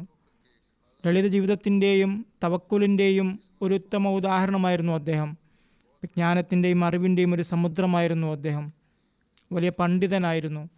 ഈ കാര്യങ്ങളെല്ലാം ശരിയാണ്. അദ്ദേഹം ഒരു മുഫസ്സിറും മുഹദ്ദിസും ആയിരുന്നു. ഖുർആൻ കരീമിൻ്റെ തർജ്ജമയോടൊപ്പം സമ്പൂർണ്ണ സിയാസത്തയുടെ ഉറുദു തർജ്ജമ നിർവഹിക്കാൻ ഭാഗ്യം ലഭിച്ച അഹമ്മദിയ ജമാഅത്തിലെ ആദ്യത്തെ ഭാഗ്യവാനായ പണ്ഡിതനായിരുന്നു അദ്ദേഹം. മീർ സാഹിബിൻ്റെ ജീവിതം ആകെ കൂടി ജോലി ജോലി ജോലി മാത്രമെന്നതായിരുന്നു. അവധി എന്ന വാക്ക് മീർ സാഹിബിൻ്റെ നിഘണ്ടുവിലുണ്ടായിരുന്നില്ല. ഖിലാഫത്തിൻ്റെ പ്രതിരൂപമായിരുന്നു മീർ സാഹിബ് എന്നതിൽ സംശയമില്ല. ഖിലാഫത്തിനനുസരിച്ചും സ്നേഹിച്ചും അദ്ദേഹം ഞങ്ങൾക്ക് കാണിച്ചു തരികയും മനസ്സിലാക്കി തരികയും ചെയ്തു. ഖിലാഫത്തിനെ ബഹുമാനിക്കുക എന്നാൽ ഇതാണെന്ന് അദ്ദേഹം തൻ്റെ പ്രവൃത്തിയിലൂടെ കാണിച്ചു. ഒരിക്കൽ അദ്ദേഹം രോഗിയായിരുന്നിട്ടും സൈക്കിളിൽ കൃത്യസമയത്ത് പോകുമായിരുന്നു. 7:20 ജാമ്യ തുടങ്ങുമ്പോൾ 7:20 തന്നെ അദ്ദേഹം അവിടെ എത്തുമായിരുന്നു. 2-3 തവണ സൈക്കിളിൽ നിന്ന് വീണു. അദ്ദേഹത്തിന് സുഖമില്ലായിരുന്നു. ഞാൻ അദ്ദേഹത്തോട് 10 മണി വരെ കാത്തിരിക്കാനും 10 മണിക്ക് ജാമ്യയിലേക്ക് പോകാനും ഞാൻ പറഞ്ഞു. അതും അദ്ദേഹം ഒരു കൽപ്പനയായി കണക്കാക്കി. പിന്നീട് 10 മണിക്കാണ് അദ്ദേഹം ഓഫീസിൽ പോയിരുന്നത്. ഒരു ദിവസം മുബഷിർ സാഹിബ് എഴുതി, അദ്ദേഹം 10 മണിക്ക് മുമ്പേ പുറത്ത് വരാന്തയിൽ നടക്കുകയായിരുന്നു. ഞാൻ കുറച്ചു നേരം അദ്ദേഹത്തെ കാത്തിരുന്നു. പിന്നീട് പോയി ചോദിച്ചു, താങ്കൾ എന്തുകൊണ്ടാണ് പുറത്തിങ്ങനെ നടക്കുന്നത്, അകത്തേക്ക് വരാത്തത്? അദ്ദേഹം പറഞ്ഞു, ഇപ്പോൾ 10 മണി ആയിട്ടില്ല. ഖലീഫ ഭക്തിൻ്റെ കൽപ്പന 10 മണിക്കാണ് ഓഫീസിൽ പോകേണ്ടതെന്നാണ്. അതിനാൽ ഞാൻ 10 മണിക്ക് ഓഫീസിൽ പോകും. അദ്ദേഹത്തിൻ്റെത് ഒരു മാതൃകാപരമായ അനുസരണമായിരുന്നു. അദ്ദേഹം ആളുകൾക്കൊരു മാതൃകയായിരുന്നു. ഉദ്യോഗസ്ഥർക്കും കീഴുദ്യോഗസ്ഥർക്കും ഒരുപോലെ മാതൃകയായിരുന്നു. ഖാദിയാനിലെ മിഷണറി തൻവീർ നാസിർ സാഹിബ് പറയുന്നു, അദ്ദേഹത്തെക്കുറിച്ച് എനിക്കെപ്പോഴും ഓർമ്മയിൽ നിൽക്കുന്ന ഒരു കാര്യമുണ്ട്. എൻ്റെ ഹൃദയത്തിൽ അതെപ്പോഴും ഉണ്ടാവാറുണ്ട്. ഒരു ദിവസം ഞാൻ ഖാദിയാനിലെ മസ്ജിദ് മുബാറക്കിൽ ഇരിക്കുകയായിരുന്നു. അപ്പോൾ മീർ സാഹിബ് പള്ളിയുടെ ആദ്യത്തെ സൊഫിൽ നടക്കുകയായിരുന്നു. അദ്ദേഹത്തിൻ്റെ നടത്തവും പ്രാർത്ഥനയും എനിക്ക് വളരെ ഇഷ്ടപ്പെട്ടു. ഞാനത് വളരെ ആസ്വദിക്കുകയായിരുന്നു. കുറച്ച് കഴിഞ്ഞപ്പോൾ ധൈര്യം സംഭരിച്ച് ഞാൻ മുന്നോട്ട് ചെന്നുകൊണ്ട് അദ്ദേഹത്തോട് ചോദിച്ചു, താങ്കൾ എന്തുകൊണ്ടാണ് പള്ളിയുടെ ആദ്യ സഫിൽ നടക്കുന്നത്? അദ്ദേഹം പറഞ്ഞു, അത് മുസ്ലിം തലാനുഹുവിനെ ഈ സ്ഥലത്ത് നടക്കുന്നത് ഞാൻ കണ്ടിട്ടുണ്ട്. ഞാനും അദ്ദേഹത്തിൻ്റെ പാതയെ പിന്തുടരുകയാണ്. അത് മുസ്ലിമോദിനോട് അദ്ദേഹത്തിന് അപാരമായ സ്നേഹമായിരുന്നു. ഫിറോസ് ആലം സാഹിബ് എഴുതുന്നു, ഞാൻ ജാമ്യയിൽ 2ാം വർഷമോ 3ാം വർഷമോ പഠിക്കുമ്പോഴാണ് അദ്ദേഹം പ്രിൻസിപ്പളായി വന്നത്. അത് ഞങ്ങളുടെ ഭാഗ്യമായിരുന്നു. അദ്ദേഹം വിദ്യാഭ്യാസത്തെക്കാളേറെ തൻ്റെ മാതൃകാപരമായ വ്യക്തിത്വത്തിലൂടെ അറിവ് പ്രവർത്തികളിൽ പ്രതിഫലിപ്പിക്കുന്ന നിലയിൽ ഞങ്ങളെ പരിശീലിപ്പിച്ചു. അദ്ദേഹത്തിൻ്റെ ദർസുകളും മറ്റും എനിക്ക് സാധ്യമാകുന്നിടത്തോളം ഞാൻ കേൾക്കുകയും അതനുസരിച്ച് പ്രവർത്തിക്കാൻ ശ്രമിക്കുകയും ചെയ്തിരുന്നു. അദ്ദേഹം ഞങ്ങൾക്ക് മതതാരതമ്യ പഠനം എന്ന വിഷയമാണ് പഠിപ്പിച്ചിരുന്നത്. മിക്കപ്പോഴും മസീഹ് സ്വലാത്തു വസ്സലാം തൻ്റെ രചനകളിൽ അവതരിപ്പിച്ച വാദങ്ങൾ അദ്ദേഹം ഞങ്ങൾക്ക് എഴുതി നൽകുകയും അത് വിശദീകരിക്കുകയും ചെയ്യുമായിരുന്നു. എനിക്ക് ഓർമ്മയുണ്ട്, ഒരിക്കൽ അത് ഈസാ നബി അലൈഹി സ്വലാമിൻ്റെ മൂജിസത്തുകളെക്കുറിച്ച് അദ്ദേഹം ഞങ്ങളെ പഠിപ്പിക്കുകയായിരുന്നു. പെട്ടെന്ന് ചോദ്യരൂപേണ അദ്ദേഹം ചോദിച്ചു, ഇന്നും മൂജിസത്തുകൾ സംഭവിക്കാറുണ്ടോ? പിന്നീട് അദ്ദേഹം തൻ്റെ ഒരു അനുഭവം വിവരിക്കുകയുണ്ടായി. ഒരിക്കൽ ജസാസാനയുടെ ദിവസങ്ങളിൽ അദ്ദേഹത്തിൻ്റെ ഡ്യൂട്ടിക്കിടയിൽ ഭക്ഷണം വളരെ കുറവായിരുന്നു. പെട്ടെന്ന് ധാരാളം അതിഥികൾ വന്നു. ഉണ്ടായിരുന്ന ഭക്ഷണം അദ്ദേഹം വിതരണം ചെയ്യാൻ തുടങ്ങി. അള്ളാഹു അനുഗ്രഹം നൽകി. എല്ലാവരും കഴിച്ചു. ഒരു കുറവും അനുഭവപ്പെട്ടില്ല. അദ്ദേഹത്തിൻ്റെ പൗത്രൻ അസീസം ഹാഷിർ അഹമ്മദ് മിഷണറിയാണ്. അദ്ദേഹം എഴുതുന്നു, അള്ളാഹുവിനോട് അദ്ദേഹത്തിന് വലിയ സ്നേഹമായിരുന്നു. അള്ളാഹുവിനോടുള്ള സ്നേഹത്തിൻ്റെ ഒരു പ്രത്യേക സ്വാധീനം അദ്ദേഹം എല്ലാവരുടെയും ഹൃദയത്തിൽ അവശേഷിപ്പിച്ചു. മുതിർന്നവരിലും ചെറിയവരിലും. അദ്ദേഹം പതിവായി തഹജ്ജുദ് അനുഷ്ഠിച്ചിരുന്നു. നമസ്കാരം കൃത്യമായി അനുഷ്ഠിച്ചിരുന്നു. ഇപ്പോൾ അദ്ദേഹം ഒരു മിഷണറി ആയിരിക്കുന്നു. അദ്ദേഹവും തൻ്റെ പിതാമഹൻ്റെ പാത പിന്തുടരാൻ ശ്രമിക്കണം. ഖുർആനോടുള്ള അദ്ദേഹത്തിൻ്റെ സ്നേഹം എങ്ങനെയുള്ളതായിരുന്നുവെന്നാൽ അങ്ങനെയൊരു പ്രണയം ഞാൻ ഒരിക്കലും കണ്ടിട്ടില്ല. ഫജറിന് ശേഷം അദ്ദേഹം ദീർഘനേരം ഖുർആൻ പാരായണം ചെയ്യുമായിരുന്നു. ഞാനൊരു കുട്ടിയായിരുന്നപ്പോൾ കുറച്ചു കാലം അദ്ദേഹത്തിൻ്റെ വീട്ടിൽ താമസിക്കാൻ എനിക്ക് അവസരം ലഭിച്ചു. തഹജ്ജുദ് നമസ്കാരത്തിന് ശേഷം ഫജറിനു വേണ്ടി അദ്ദേഹം എന്നെ ഉണർത്തുകയും പിന്നീട് ദീർഘനേരം ഖുർആൻ പാരായണം ചെയ്യുകയും ചെയ്യുമായിരുന്നു എന്ന് അദ്ദേഹം പറയുന്നു. അദ്ദേഹം വളരെ ശ്രദ്ധയോടും സ്നേഹത്തോടും കൂടിയാണ് ഖുർആൻ ഓതിയിരുന്നത്. എനിക്കതിൻ്റെ വലിയ സ്വാധീനമുണ്ടായിരുന്നു. ഞാൻ കാനഡയിലെ ജാമ്യയിൽ പ്രവേശിച്ചപ്പോഴും അദ്ദേഹം ചോദിക്കുമായിരുന്നു, ഖുർആൻ തർജ്ജമയും വ്യാഖ്യാനവും വെവ്വേറെയാണ് പഠിപ്പിക്കുന്നത്, അതോ ഒരുമിച്ചാണോ എന്ന്. ഞാൻ അദ്ദേഹത്തോട് വെവ്വേറെയാണെന്ന് പറഞ്ഞു. അതിൽ അദ്ദേഹം സന്തോഷവാനായിരുന്നു. അങ്ങനെയാണ് വേണ്ടത്. ആളുകൾക്ക് തഫ്സീർ അറിയാം, പക്ഷെ തർജ്ജമ അറിയില്ല. അത് മസീഹ് സ്വല്ലല്ലാഹു വസ്സലാമിനോടുള്ള സ്നേഹത്തെക്കുറിച്ച് അദ്ദേഹം പറഞ്ഞത് ഇങ്ങനെയാണ്. റൂഹാനി ഖസാനിൽ അനുരക്തനായിരുന്നു അദ്ദേഹം. പലതവണ എന്നോട് പറഞ്ഞിട്ടുണ്ട്, ഞാൻ അഖ്ദസ് മസീഹ് സ്വല്ലല്ലാഹു വസ്സലാമിൻ്റെ ഗ്രന്ഥങ്ങൾ പലതവണ വായിച്ചിട്ടുണ്ട്, പക്ഷെ ഓരോ തവണയും പുതിയ വിഷയങ്ങൾ പുറത്തു വരുന്നു. റുഹാനി ഖസാൻ വായിച്ചാൽ ഖുർആൻ, ഹദീസ്, സിറത്ത് എന്നിവയെല്ലാം നിങ്ങൾക്ക് മനസ്സിലാകുമെന്ന് അദ്ദേഹം എന്നോട് പറയുമായിരുന്നു. ഇത് അദ്ദേഹം ഒരിക്കൽ എന്നോടും പറഞ്ഞിട്ടുണ്ട്. അദ്ദേഹം പറഞ്ഞു, ഞാൻ ഹദരത്ത് മസീഹ് മൗഊദ് അലൈഹി സ്വലാത്തു വസ്സലാമിൻ്റെ എല്ലാ പുസ്തകങ്ങളും കുറഞ്ഞത് 3 തവണയെങ്കിലും വായിച്ചിട്ടുണ്ട്. ചില ഗ്രന്ഥങ്ങൾ 3-ൽ കൂടുതൽ തവണയും വായിച്ചിട്ടുണ്ട്. പക്ഷേ വിനയത്തിൻ്റെ അങ്ങേയറ്റമായിരുന്നു അദ്ദേഹം. ഒരിക്കലും തൻ്റെ അറിവ് പ്രകടിപ്പിച്ചിരുന്നില്ല. ഖുതുബ കേട്ടുകൊണ്ടിരിക്കുകയായിരുന്നു. അദ്ദേഹം പറയുന്നു, ഒരിക്കൽ വീട്ടിൽ വൈദ്യുതി തടസ്സപ്പെട്ടു. റബ്ബയിൽ കറണ്ട് പതിവായി തടസ്സപ്പെടാറുണ്ട് പാകിസ്ഥാനിൽ. TV ഓഫായി. ഞാൻ ചെറുപ്പമായിരുന്നു. ഞാൻ എഴുന്നേറ്റ് പോകാൻ തുടങ്ങിയപ്പോൾ അദ്ദേഹം പറഞ്ഞു, ഇരിക്കെ, എപ്പോഴാണ് വൈദ്യുതി വരുന്നത് എന്ന് നിനക്കെന്തറിയാം? ഖലീഫ വക്തിൻ്റെ ഖുതുബ വീണ്ടും തുടങ്ങിയാൽ അത്രയും വാക്കുകൾ നിങ്ങൾക്ക് നഷ്ടമാക്കും. അത് സഹിക്കാൻ അദ്ദേഹത്തിന് കഴിയില്ലായിരുന്നു. ഇരിക്കൂ, ദുആ ചെയ്തുകൊണ്ടിരിക്കുക, പോകാൻ അനുവാദമില്ല, അതിനും വലിയ ബർക്കത്തുണ്ട്. ഒരിക്കലൊരു ഫംഗ്ഷൻ ഉണ്ടായിരുന്നു. അവിടെ ഞാൻ സംസാരിക്കേണ്ടതായിരുന്നു. അദ്ദേഹത്തിന് അതിൻ്റെ വിവരം ലഭിച്ചില്ല, കേൾക്കാൻ കഴിഞ്ഞില്ല. MT വെച്ചപ്പോൾ അത് കഴിഞ്ഞു പോയിരുന്നു. ഒരു ഖാദിമിനോട് പറഞ്ഞപ്പോൾ അദ്ദേഹം ഐപാഡിൽ വെക്കാൻ ശ്രമിച്ചു. അതിൽ മറ്റൊരു ഭാഷയിലായിരുന്നു വന്നിരുന്നത്, പക്ഷെ അതും അദ്ദേഹം കേട്ടുകൊണ്ടിരുന്നു. പിന്നീട് ഞാൻ വന്നപ്പോൾ ഞാൻ അദ്ദേഹത്തിന് ഉറുദുവിൽ വെച്ചു കൊടുത്തു. അപ്പോൾ അദ്ദേഹം വളരെ സന്തോഷവാനായി, വളരെ നന്ദി പ്രകടിപ്പിച്ചു. നിങ്ങൾ എനിക്കൊരുപാട് സഹായം ചെയ്തു, എനിക്ക് വലിയ ഉപകാരം ചെയ്തു എന്ന പ്രതീതിയായിരുന്നു അദ്ദേഹം പ്രകടിപ്പിച്ചത്. കുട്ടികളോട് പോലും അദ്ദേഹം നന്ദി പ്രകടിപ്പിക്കുമായിരുന്നു. Amir Safir Sahib, editor review of religions, പറയുന്നു, ഖിലാഫത്തിനോടുള്ള അസാധാരണമായ ഒരു അനുസരണത്തിൻ്റെ മാതൃക അദ്ദേഹത്തിൽ ഞാൻ കണ്ടിട്ടുണ്ട്. അദ്ദേഹം പറയുന്നു, ഞാൻ ഈ വിഭാഗത്തിൽ വന്നപ്പോൾ അദ്ദേഹം വന്ന് എന്നോട് പറഞ്ഞു, എന്നാൽ ഞാൻ തന്നെയാണ് ആമിർ സാഹിബിനോട് പറഞ്ഞത്, നിങ്ങൾ പണ്ഡിതന്മാരുടെ റിവ്യൂവിന് വേണ്ടി ലേഖനങ്ങൾ എഴുതാൻ പറയണമെന്ന്. ഞാൻ കുറച്ച് പണ്ഡിതന്മാരുടെ പേരുകൾ നിർദ്ദേശിച്ചിരുന്നു. അതിൽ മീർ മുഹമ്മദ് അഹമ്മദ് സാഹിബിൻ്റെ പേരും ഉണ്ടായിരുന്നു. അദ്ദേഹം പറയുന്നു, അപ്പോൾ ഞാൻ അന്വേഷിച്ചപ്പോൾ അദ്ദേഹം പാകിസ്ഥാനിലായിരുന്നു.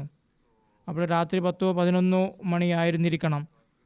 അദ്ദേഹം ഉറങ്ങുകയായിരിക്കുമോ ആവോ എന്ന് ഞാൻ ചിന്തിച്ചു. അദ്ദേഹത്തിൻ്റെ ബന്ധുക്കൾ പറഞ്ഞു അല്ല എന്ന്. അദ്ദേഹം പറയുന്നു, ഞാൻ ഫോൺ ചെയ്തപ്പോൾ അദ്ദേഹത്തിൻ്റെ ഭാര്യയാണ് എടുത്തത്. ഞാൻ അവരോട് കാര്യം പറഞ്ഞു. അപ്പോൾ അവർ പറഞ്ഞു അദ്ദേഹം ഉറങ്ങുകയാണ്. എന്നാൽ ആ സമയത്ത് മീർ സാഹിബിൻ്റെ കണ്ണു തുറന്നു. ഫോണിൻ്റെ മണിയടി കേട്ടോ സംസാരം കേട്ടോ അദ്ദേഹം ഉണർന്നു. അദ്ദേഹം സംസാരിച്ചപ്പോൾ ഞാൻ പറഞ്ഞു, ഖലീഫത്തുൽ മസീഹ് ഇങ്ങനെ പറഞ്ഞിട്ടുണ്ട്, താങ്കൾ റിവ്യൂവിന് വേണ്ടി ഇന്ന വിഷയത്തിൽ എഴുതണമെന്ന്. അപ്പോൾ എനിക്ക് കാര്യം മനസ്സിലായില്ല, രാവിലെ പറയാമെന്ന് അദ്ദേഹം പറഞ്ഞു.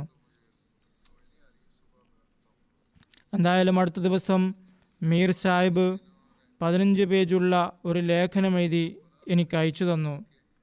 അപ്പോൾ ഞാനത് ആമിർ സഫീർ സാഹിബിന് അയച്ചു കൊടുത്തു.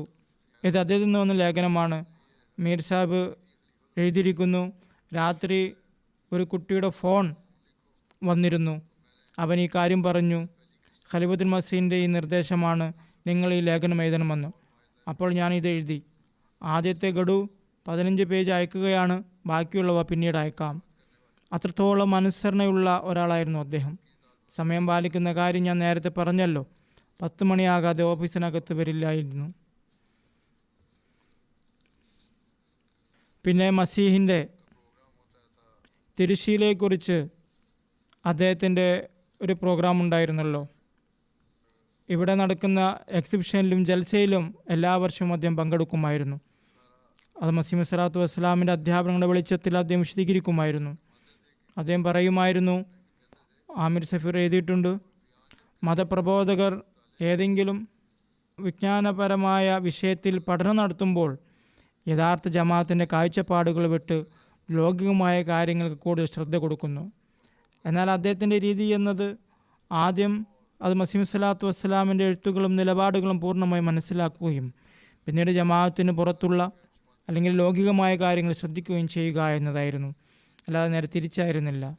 അദ്ദേഹം പറയുന്നു, ലോകത്തിലെ വലിയ വലിയ തിരുശീലയുടെ ഗവേഷണത്തിൽ വിദഗ്ധരായുടെ മുന്നിൽ പോലും മീർ സാഹിബ് മസീഹ് മൗഊദ് സ്വലാത്തു വസ്സലാമിൻ്റെ വിശ്വാസം വളരെ ആത്മവിശ്വാസത്തോടെ അവതരിപ്പിക്കുമായിരുന്നു. ഈസാ നബി അലൈഹി സ്വലാം കുരിശിനെ അതിജീവിച്ച വിഷയവുമായി ബന്ധപ്പെട്ട് സംഭവം വിവരിക്കുന്നു. റിവ്യൂ ഓഫ് റിലീജിയൻസിൻ്റെ ടീം കുറേ കാലമായി ഈ വിഷയത്തിൽ ഗവേഷണം നടത്തുകയായിരുന്നു. റിവ്യൂ ഓഫ് റിലീജിയൻസിൻ്റെ ടീം ഈ വിഷയത്തിൽ വിവിധ കോണുകളിലൂടെ വശങ്ങളിലൂടെ പ്രവർത്തിക്കുകയായിരുന്നു. തുരശീലയെക്കുറിച്ചുള്ള ശാസ്ത്രീയവും ചരിത്രപരവും സൈദ്ധാന്തികവുമായ എല്ലാ കാര്യങ്ങളും അവതരിപ്പിച്ച് ജമാഅത്തിൻ്റെ നിലപാടിന് ശക്തി നൽകുക എന്നതായിരുന്നു അവരുടെ ലക്ഷ്യം. എന്നാൽ ഇതിന് വിപരീതമായി മീർ സാഹിബിൻ്റെ യുക്തിപരമായ നീക്കം വ്യത്യസ്തമായിരുന്നു. അത് മസീഹ് സ്വലാത്തു വസ്സലാം മർഹമ ഈസായിൽ ഊന്നൽ നൽകിയിട്ടുണ്ട്. അത് മസീഹ് സ്വലാത്തു വസ്സലാമിൻ്റെ പോയിന്റുകൾ അടിസ്ഥാനമാക്കുകയാണ് വേണ്ടത്. ബാക്കിയുള്ള കാര്യങ്ങളെ അനുബന്ധമായി മാത്രം പരിഗണിക്കുക. ഇതായിരുന്നു അദ്ദേഹത്തിൻ്റെ നിലപാട്. അദ്ദേഹം ഇതിൽ ആവർത്തിച്ച് ഊന്നൽ നൽകിക്കൊണ്ട് മർഹമ ഈസയാണ് കുരിശമ്പം മനസ്സിലാക്കാനുള്ള താക്കോൽ എന്ന് അദ്ദേഹം വാദിച്ചു. റിവ്യൂ ടീമിൻ്റെ ശ്രമങ്ങൾ കാരണം ജമാഅത്തിൻ്റെ ധാർമ്മികമായ പ്രതിച്ഛായ ശക്തിപ്പെടുകയും വിദഗ്ധരുമായി നല്ല ബന്ധം സ്ഥാപിക്കുകയും ചെയ്തെങ്കിലും എന്നാൽ വിജ്ഞാനപരമായ തലത്തിൽ നിർണായകമായ സ്വാധീനം ചെലുത്താൻ കഴിഞ്ഞില്ല. എന്നാൽ മീർ സാഹിബിൻ്റെ സമീപനം ഒടുവിൽ ഫലം കണ്ടു എന്ന് അദ്ദേഹം പറയുന്നു. അന്നത്തെ തിരുശൂലയുടെ ഏറ്റവും പ്രശസ്തനായ വിദഗ്ധനും ഫോട്ടോഗ്രാഫറുമായ ബാരിഷ് റാഡ്സ് തന്നെ സമ്മതിക്കുകയുണ്ടായി, നിങ്ങൾ ശരിക്കും മർഹമ ഈസായെക്കുറിച്ചുള്ള നിങ്ങളുടെ വാദം തെളിയിക്കുകയാണെങ്കിൽ ഈസാ ശരിക്കും കുരിശിൽ നിന്ന് രക്ഷപ്പെട്ടു എന്ന് എനിക്ക് സമ്മതിക്കേണ്ടി വരുമെന്ന്. അദ്ദേഹത്തിൻ്റെ ധാരാളം സംഭവങ്ങൾ ആളുകൾ എഴുതിയിട്ടുണ്ട്. അദ്ദേഹത്തിൻ്റെ മക്കളുടെയും ബന്ധുക്കളുടെയും സുഹൃത്തുക്കളുടെയും മിഷണറിമാരുടെയും അനുഭവങ്ങൾ വിവരിക്കാൻ പ്രയാസമാണ്. എല്ലാ മിഷണറിമാരും എഴുതിയൊരു കാര്യമുണ്ട്. എല്ലാവരും എഴുതിയില്ലെങ്കിലും പൊതുവായി കേൾക്കുന്നൊരു കാര്യമുണ്ട്. അദ്ദേഹം പറയുമായിരുന്നു, ഖബർ എന്ന വാക്കിനെ മുറുകെ പിടിക്കുക, അതിൽ പ്രവർത്തിക്കുക. ഖബർ എന്നതിൻ്റെ അർത്ഥം അദ്ദേഹം വിശദീകരിക്കുമായിരുന്നു, ഖാഫ് എന്നാൽ ഖുർആൻ, ബ എന്നാൽ ബുഖാരി ഹദീസിൻ്റെ ഗ്രന്ഥം, റാ എന്നാൽ റോഹാനി ഖസായൻ. അദ്ദേഹം പറയുമായിരുന്നു, നിങ്ങൾ ഈ കാര്യങ്ങളിൽ വിദഗ്ധരാവുകയും അവ നേടുകയും അവ അനുസരിച്ച് പ്രവർത്തിക്കാൻ തുടങ്ങുകയും ചെയ്താൽ, അവയിൽ നിന്ന് അറിവ് നേടാൻ ശ്രമിക്കുകയും അവയിൽ നിന്ന് ആത്മീയത നേടാൻ ശ്രമിക്കുകയും ചെയ്താൽ നിങ്ങളുടെ ലക്ഷ്യം നേടുന്നതിൽ നിങ്ങൾ വിജയിക്കുന്നതായിരിക്കും. ഖബർ എന്ന വാക്ക് തന്നെ അങ്ങനെയുള്ളതാണല്ലോ. അത് ഓർമ്മയിൽ വെച്ചാൽ ദൈവത്തെ ഓർമ്മ വരുന്നതാണ്. ദൈവം ഓർമ്മയിൽ വരുമ്പോൾ ഒരു വ്യക്തി തഖ്വയിൽ നടക്കാൻ ശ്രമിക്കുന്നതായിരിക്കും. ഏതായാലും ഖിലാഫത്തിൻ്റെ വലിയ സഹായിയും തുണയും വിശ്വസ്തനും ഓരോ വാക്കും അനുസരിക്കുന്നവനും വിശ്വസ്തനുമായിരുന്നു അദ്ദേഹം. വളരെ വിരളമായി മാത്രം കാണാൻ കിട്ടുന്ന സുൽത്താൻ നസീറായിരുന്നു അദ്ദേഹം. ജ്ഞാനിയും അതനുസരിച്ച് പ്രവർത്തിക്കുന്നവനുമായ. എനിക്ക് അദ്ദേഹത്തെ പോലൊരു ഉദാഹരണം ഇപ്പോൾ കാണാൻ കിട്ടുന്നില്ല. അള്ളാഹു അനുഗ്രഹിക്കട്ടെ. അള്ളാഹുവിൻ്റെ ഖജനാവിൽ യാതൊരു കുറവുമില്ലല്ലോ. അത്തരം ഉദാഹരണങ്ങൾ ഇനിയും ഉണ്ടാകുമാറാകട്ടെ. വിശ്വസ്തരും ആത്മാർത്ഥതയുള്ളവരും തഖ്വയിൽ നടക്കുന്നവരുമായ സഹായികൾ അള്ളാഹു അമിത ഖിലാഫത്ത് നൽകിക്കൊണ്ടിരിക്കുമാറാകട്ടെ.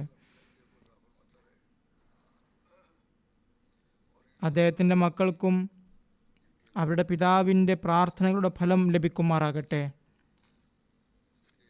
അദ്ദേഹത്തിൻ്റെ പ്രവർത്തനങ്ങളെയും ഉപദേശങ്ങളെയും അനുധാവനം ചെയ്യാൻ അവർക്ക് തൗഫീഖ് ലഭിക്കുമാറാകട്ടെ. മറ്റൊരു അനുസ്മരണം, ഞാൻ നേരത്തെ പറഞ്ഞതുപോലെ കഴിഞ്ഞ ദിവസങ്ങളിൽ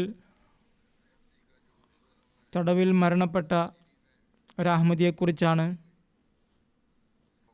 ഡോക്ടർ താഹിർ മഹമ്മൂദ് സാഹിബ് കറാച്ചിക്കാരനായിരുന്നു.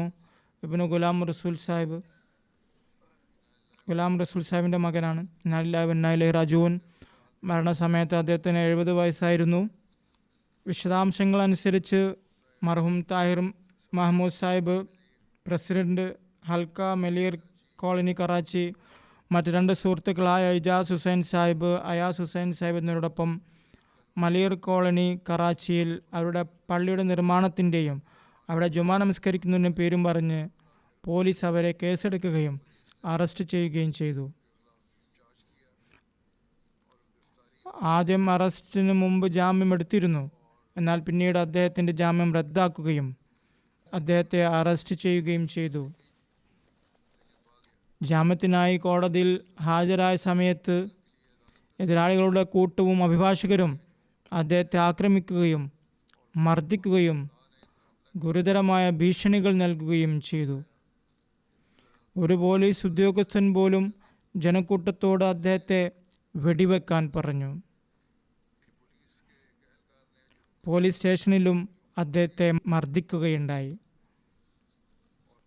ഹദ്റത്ത് അഖ്ദസ് മസീഹ് മൗഊദ് അലൈഹി സ്വലാത്തു വസ്സലാമിനും ഖുലഫാക്കുമെതിരെ മോശമായി സംസാരിക്കാൻ നിർബന്ധിച്ചു. പക്ഷെ അദ്ദേഹം ഉറച്ചു നിന്നു, സ്ഥിരത കാണിച്ചു. അതിനുശേഷം അദ്ദേഹത്തെ ജുഡീഷ്യൽ കസ്റ്റഡിയിൽ ജയിലിലേക്ക് മാറ്റി. അദ്ദേഹം 2 മാസത്തോളം ജയിലിൽ കഴിഞ്ഞു. മരണത്തിന് ഏതാനും ദിവസങ്ങൾക്ക് മുമ്പ് വൃക്കയിൽ അണുബാധ കാരണം ജയിലിൽ അദ്ദേഹത്തിൻ്റെ ആരോഗ്യം മോശമായി.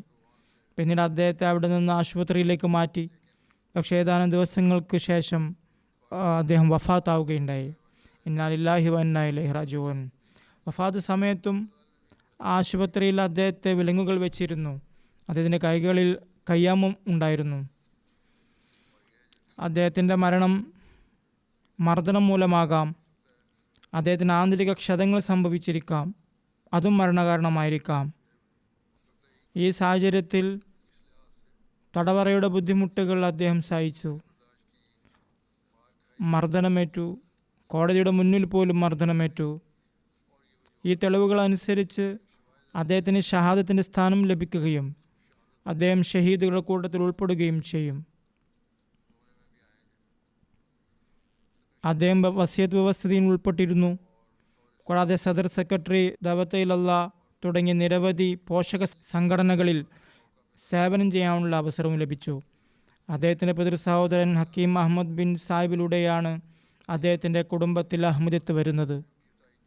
അദ്ദേഹം ഹസ്രത്ത് മസീഹ് മൗഊദ് അലൈഹി സ്വലാത്തു വസ്സലാമിൻ്റെ സഹാബി ഹസ്രത്ത് മൗലവി ഇമാം ദിൻ സാഹിബ് മുഖേന 1920കളിൽ ഖിലാഫത്തെ സാനിയയുടെ കാലഘട്ടത്തിൽ ബൈഅത്ത് ചെയ്ത അഹമ്മദിയത്തിൽ ചേർന്നു.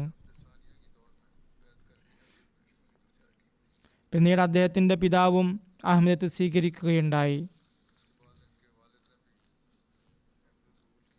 അദ്ദേഹം പാവപ്പെട്ടവരെ സഹായിക്കുകയും അവരുടെ സാമ്പത്തിക ആവശ്യങ്ങൾ നിറവേറ്റുകയും ചെയ്യുമായിരുന്നു. നിരവധി പാവപ്പെട്ട പെൺകുട്ടികളെ വിവാഹം ചെയ്തു കൊടുത്തു. ജയിലിൽ പോലും സഹതടവുകാരെ സഹായിച്ചു. ജയിലിൽ സന്ദർശന വേളയിൽ അദ്ദേഹത്തോട് എന്തെങ്കിലും ബുദ്ധിമുട്ടുണ്ടോ എന്ന് ചോദിച്ചപ്പോൾ അദ്ദേഹം പറയുമായിരുന്നു, എന്ത് ബുദ്ധിമുട്ട്, ഞാനിവിടെ വന്നത് ദീനിനു വേണ്ടിയാണ്, എനിക്കിവിടെ തബ്ലീഗ് നടത്താൻ അവസരം ലഭിക്കുകയാണ്. അപ്പോഴും അദ്ദേഹം നിർഭയനായി പ്രബോധനം നടത്തിക്കൊണ്ടിരുന്നു. താഹിർ മുഹമ്മദ് സാഹിബിനെതിരെ 1986 ജനുവരി 17 മലിയർ കോളനി കറാച്ചി പോലീസ് സ്റ്റേഷനിൽ ഒരു കേസ് രജിസ്റ്റർ ചെയ്തിരുന്നു. ഒരു പരാതിക്കാരൻ പറഞ്ഞത്, എൻ്റെ ഇളയ സഹോദരൻ അദ്ദേഹം ബയ്യത്ത് ചെയ്യിച്ചു എന്നാണ് കേസ്. അപ്പോഴും അദ്ദേഹം തടവിലായിരുന്നു. ഇത് അദ്ദേഹത്തിന് ലഭിച്ച 2ാമത്തെ തടവറയുടെ ബഹുമതിയായിരുന്നു. അദ്ദേഹത്തിന് എതിർപ്പും നേരിടേണ്ടി വന്നു. 3 തവണ അദ്ദേഹത്തെ ആക്രമിക്കുകയുണ്ടായി. പക്ഷെ അദ്ദേഹം തൻ്റെ കാര്യം ദൈവത്തിന് ഏൽപ്പിക്കുകയായിരുന്നു. ഒരു ആക്രമണകാരി അള്ളാഹുവിൻ്റെ പിടിയിലകപ്പെട്ടതായി അദ്ദേഹം സ്വപ്നം കാണുകയുണ്ടായി. അതിനുശേഷം ശത്രുത പുലർത്തിയിരുന്ന ആ വ്യക്തി ഏതോ വഴക്കിൽപ്പെട്ട് കൊല്ലപ്പെട്ടു. ഈ സാഹചര്യത്തിൽ മറ്റു 2 പേർ മർഹൂമിൻ്റെ വീട്ടിൽ വന്ന് തങ്ങളുടെ പ്രവൃത്തിക്ക് മാപ്പ് ചോദിച്ചു. അദ്ദേഹം ഉടൻ തന്നെ അവരോട് ക്ഷമിച്ചു, ഒരു കേസും ഫയൽ ചെയ്തില്ല. മർഹൂമിൻ്റെ ഭാര്യ പറയുന്നു, ഞങ്ങളോടുള്ള അദ്ദേഹത്തിൻ്റെ പെരുമാറ്റം മാതൃകാപരമായിരുന്നു. അദ്ദേഹം ജമാഅത്തിന് വേണ്ടി വഖഫ് ആയിരുന്നു. രാത്രി തിരിച്ചു വരുമ്പോൾ ഞാൻ ഒരിക്കലും അദ്ദേഹത്തോട് പരാതി പറഞ്ഞിരുന്നില്ല, തടഞ്ഞിരുന്നില്ല. കാരണം എൻ്റെ ഹൃദയത്തിൽ പൂർണ്ണമായ സമാധാനമുണ്ടായിരുന്നു, തൃപ്തി ഉണ്ടായിരുന്നു. എൻ്റെ ഭർത്താവിൻ്റെ ഈ പ്രവൃത്തി കാരണം അള്ളാഹു അദൃശ്യ മാർഗങ്ങളിലൂടെ ഞങ്ങളുടെ കാര്യങ്ങൾ നിർവഹിക്കുന്നുണ്ട് എന്ന്. അദ്ദേഹത്തിൻ്റെ മക്കളിൽ ഒരാൾ വഖഫ് ജിന്ദഗി മറബി സിൽസില കൂടിയാണ്. അദ്ദേഹം എഴുതുന്നു, 1980-കളിൽ അള്ളാഹുവിൻ്റെ മാർഗത്തിൽ തടവിലാകാനുള്ള സൗഭാഗ്യം അദ്ദേഹത്തിന് ലഭിച്ചു. അന്ന് പോലീസ് അദ്ദേഹത്തെ വളരെയധികം മർദ്ദിച്ചിരുന്നു. അപ്പോൾ ആരെങ്കിലും മർദ്ദനത്തെക്കുറിച്ച് പറഞ്ഞ് ഇനി സൂക്ഷിക്കണമെന്ന് പറഞ്ഞാൽ അദ്ദേഹം വളരെ വികാരഭരിതനായി പറയുമായിരുന്നു, ഞാനിപ്പോൾ പോലീസിൻ്റെ അടി വാങ്ങി, അതിനാൽ എനിക്കിനി ഒരു ഭയവുമില്ല, ഇപ്പോൾ ഞാൻ ധൈര്യത്തോടെ ദഅവത്തെ ഇലല്ലാഹ് നടത്തും. സംതപ്ത കുടുംബങ്ങളിൽ അദ്ദേഹത്തിൻ്റെ ഭാര്യ മുബശ്ശിറ സാഹിബയെ കൂടാതെ ഒരു മകളും 3 ആൺമക്കളുമാണുള്ളത്. മകൻ മുനീബ് മഹ്മൂദ് സാഹിബ് മറബി സിൽസിലയാണ്, പാകിസ്ഥാനിലാണ്. പാകിസ്ഥാനിൽ തന്നെയാണ്. അള്ളാഹു മർഹൂമിന് മഗ്ഫിറത്ത് നൽകുകയും അദ്ദേഹത്തിൻ്റെ പദവികൾ ഉയർത്തുകയും അദ്ദേഹത്തിൻ്റെ മക്കൾക്ക് അദ്ദേഹത്തിൻ്റെ പാത പിന്തുടരുന്ന തൗഫീഖ് നൽകുകയും ചെയ്യട്ടെ. നമസ്കാരത്തിന് ശേഷം ജനാസ നമസ്കാരം ഉണ്ടായിരിക്കുന്നതാണ്.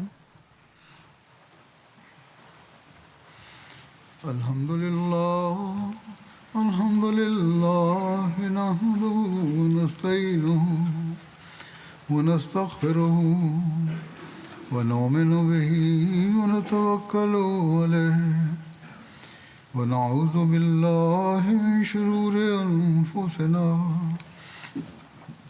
വമിൻ സയ്യിആതി അഅ്മാലിനാ من يهده الله فلا مضل له ومن يضلل فلا هادي له ونشهد أن لا إله إلا الله ونشهد أن محمدا عبده ورسوله عباد الله رحمكم الله إن الله يأمر بالعدل والإحسان وإيتاء ذي القربى وينهى عن الفحشاء والمنكر والبغي يعظكم لعلكم تذكرون اذكروا الله يذكركم وادعوه يستجب لكم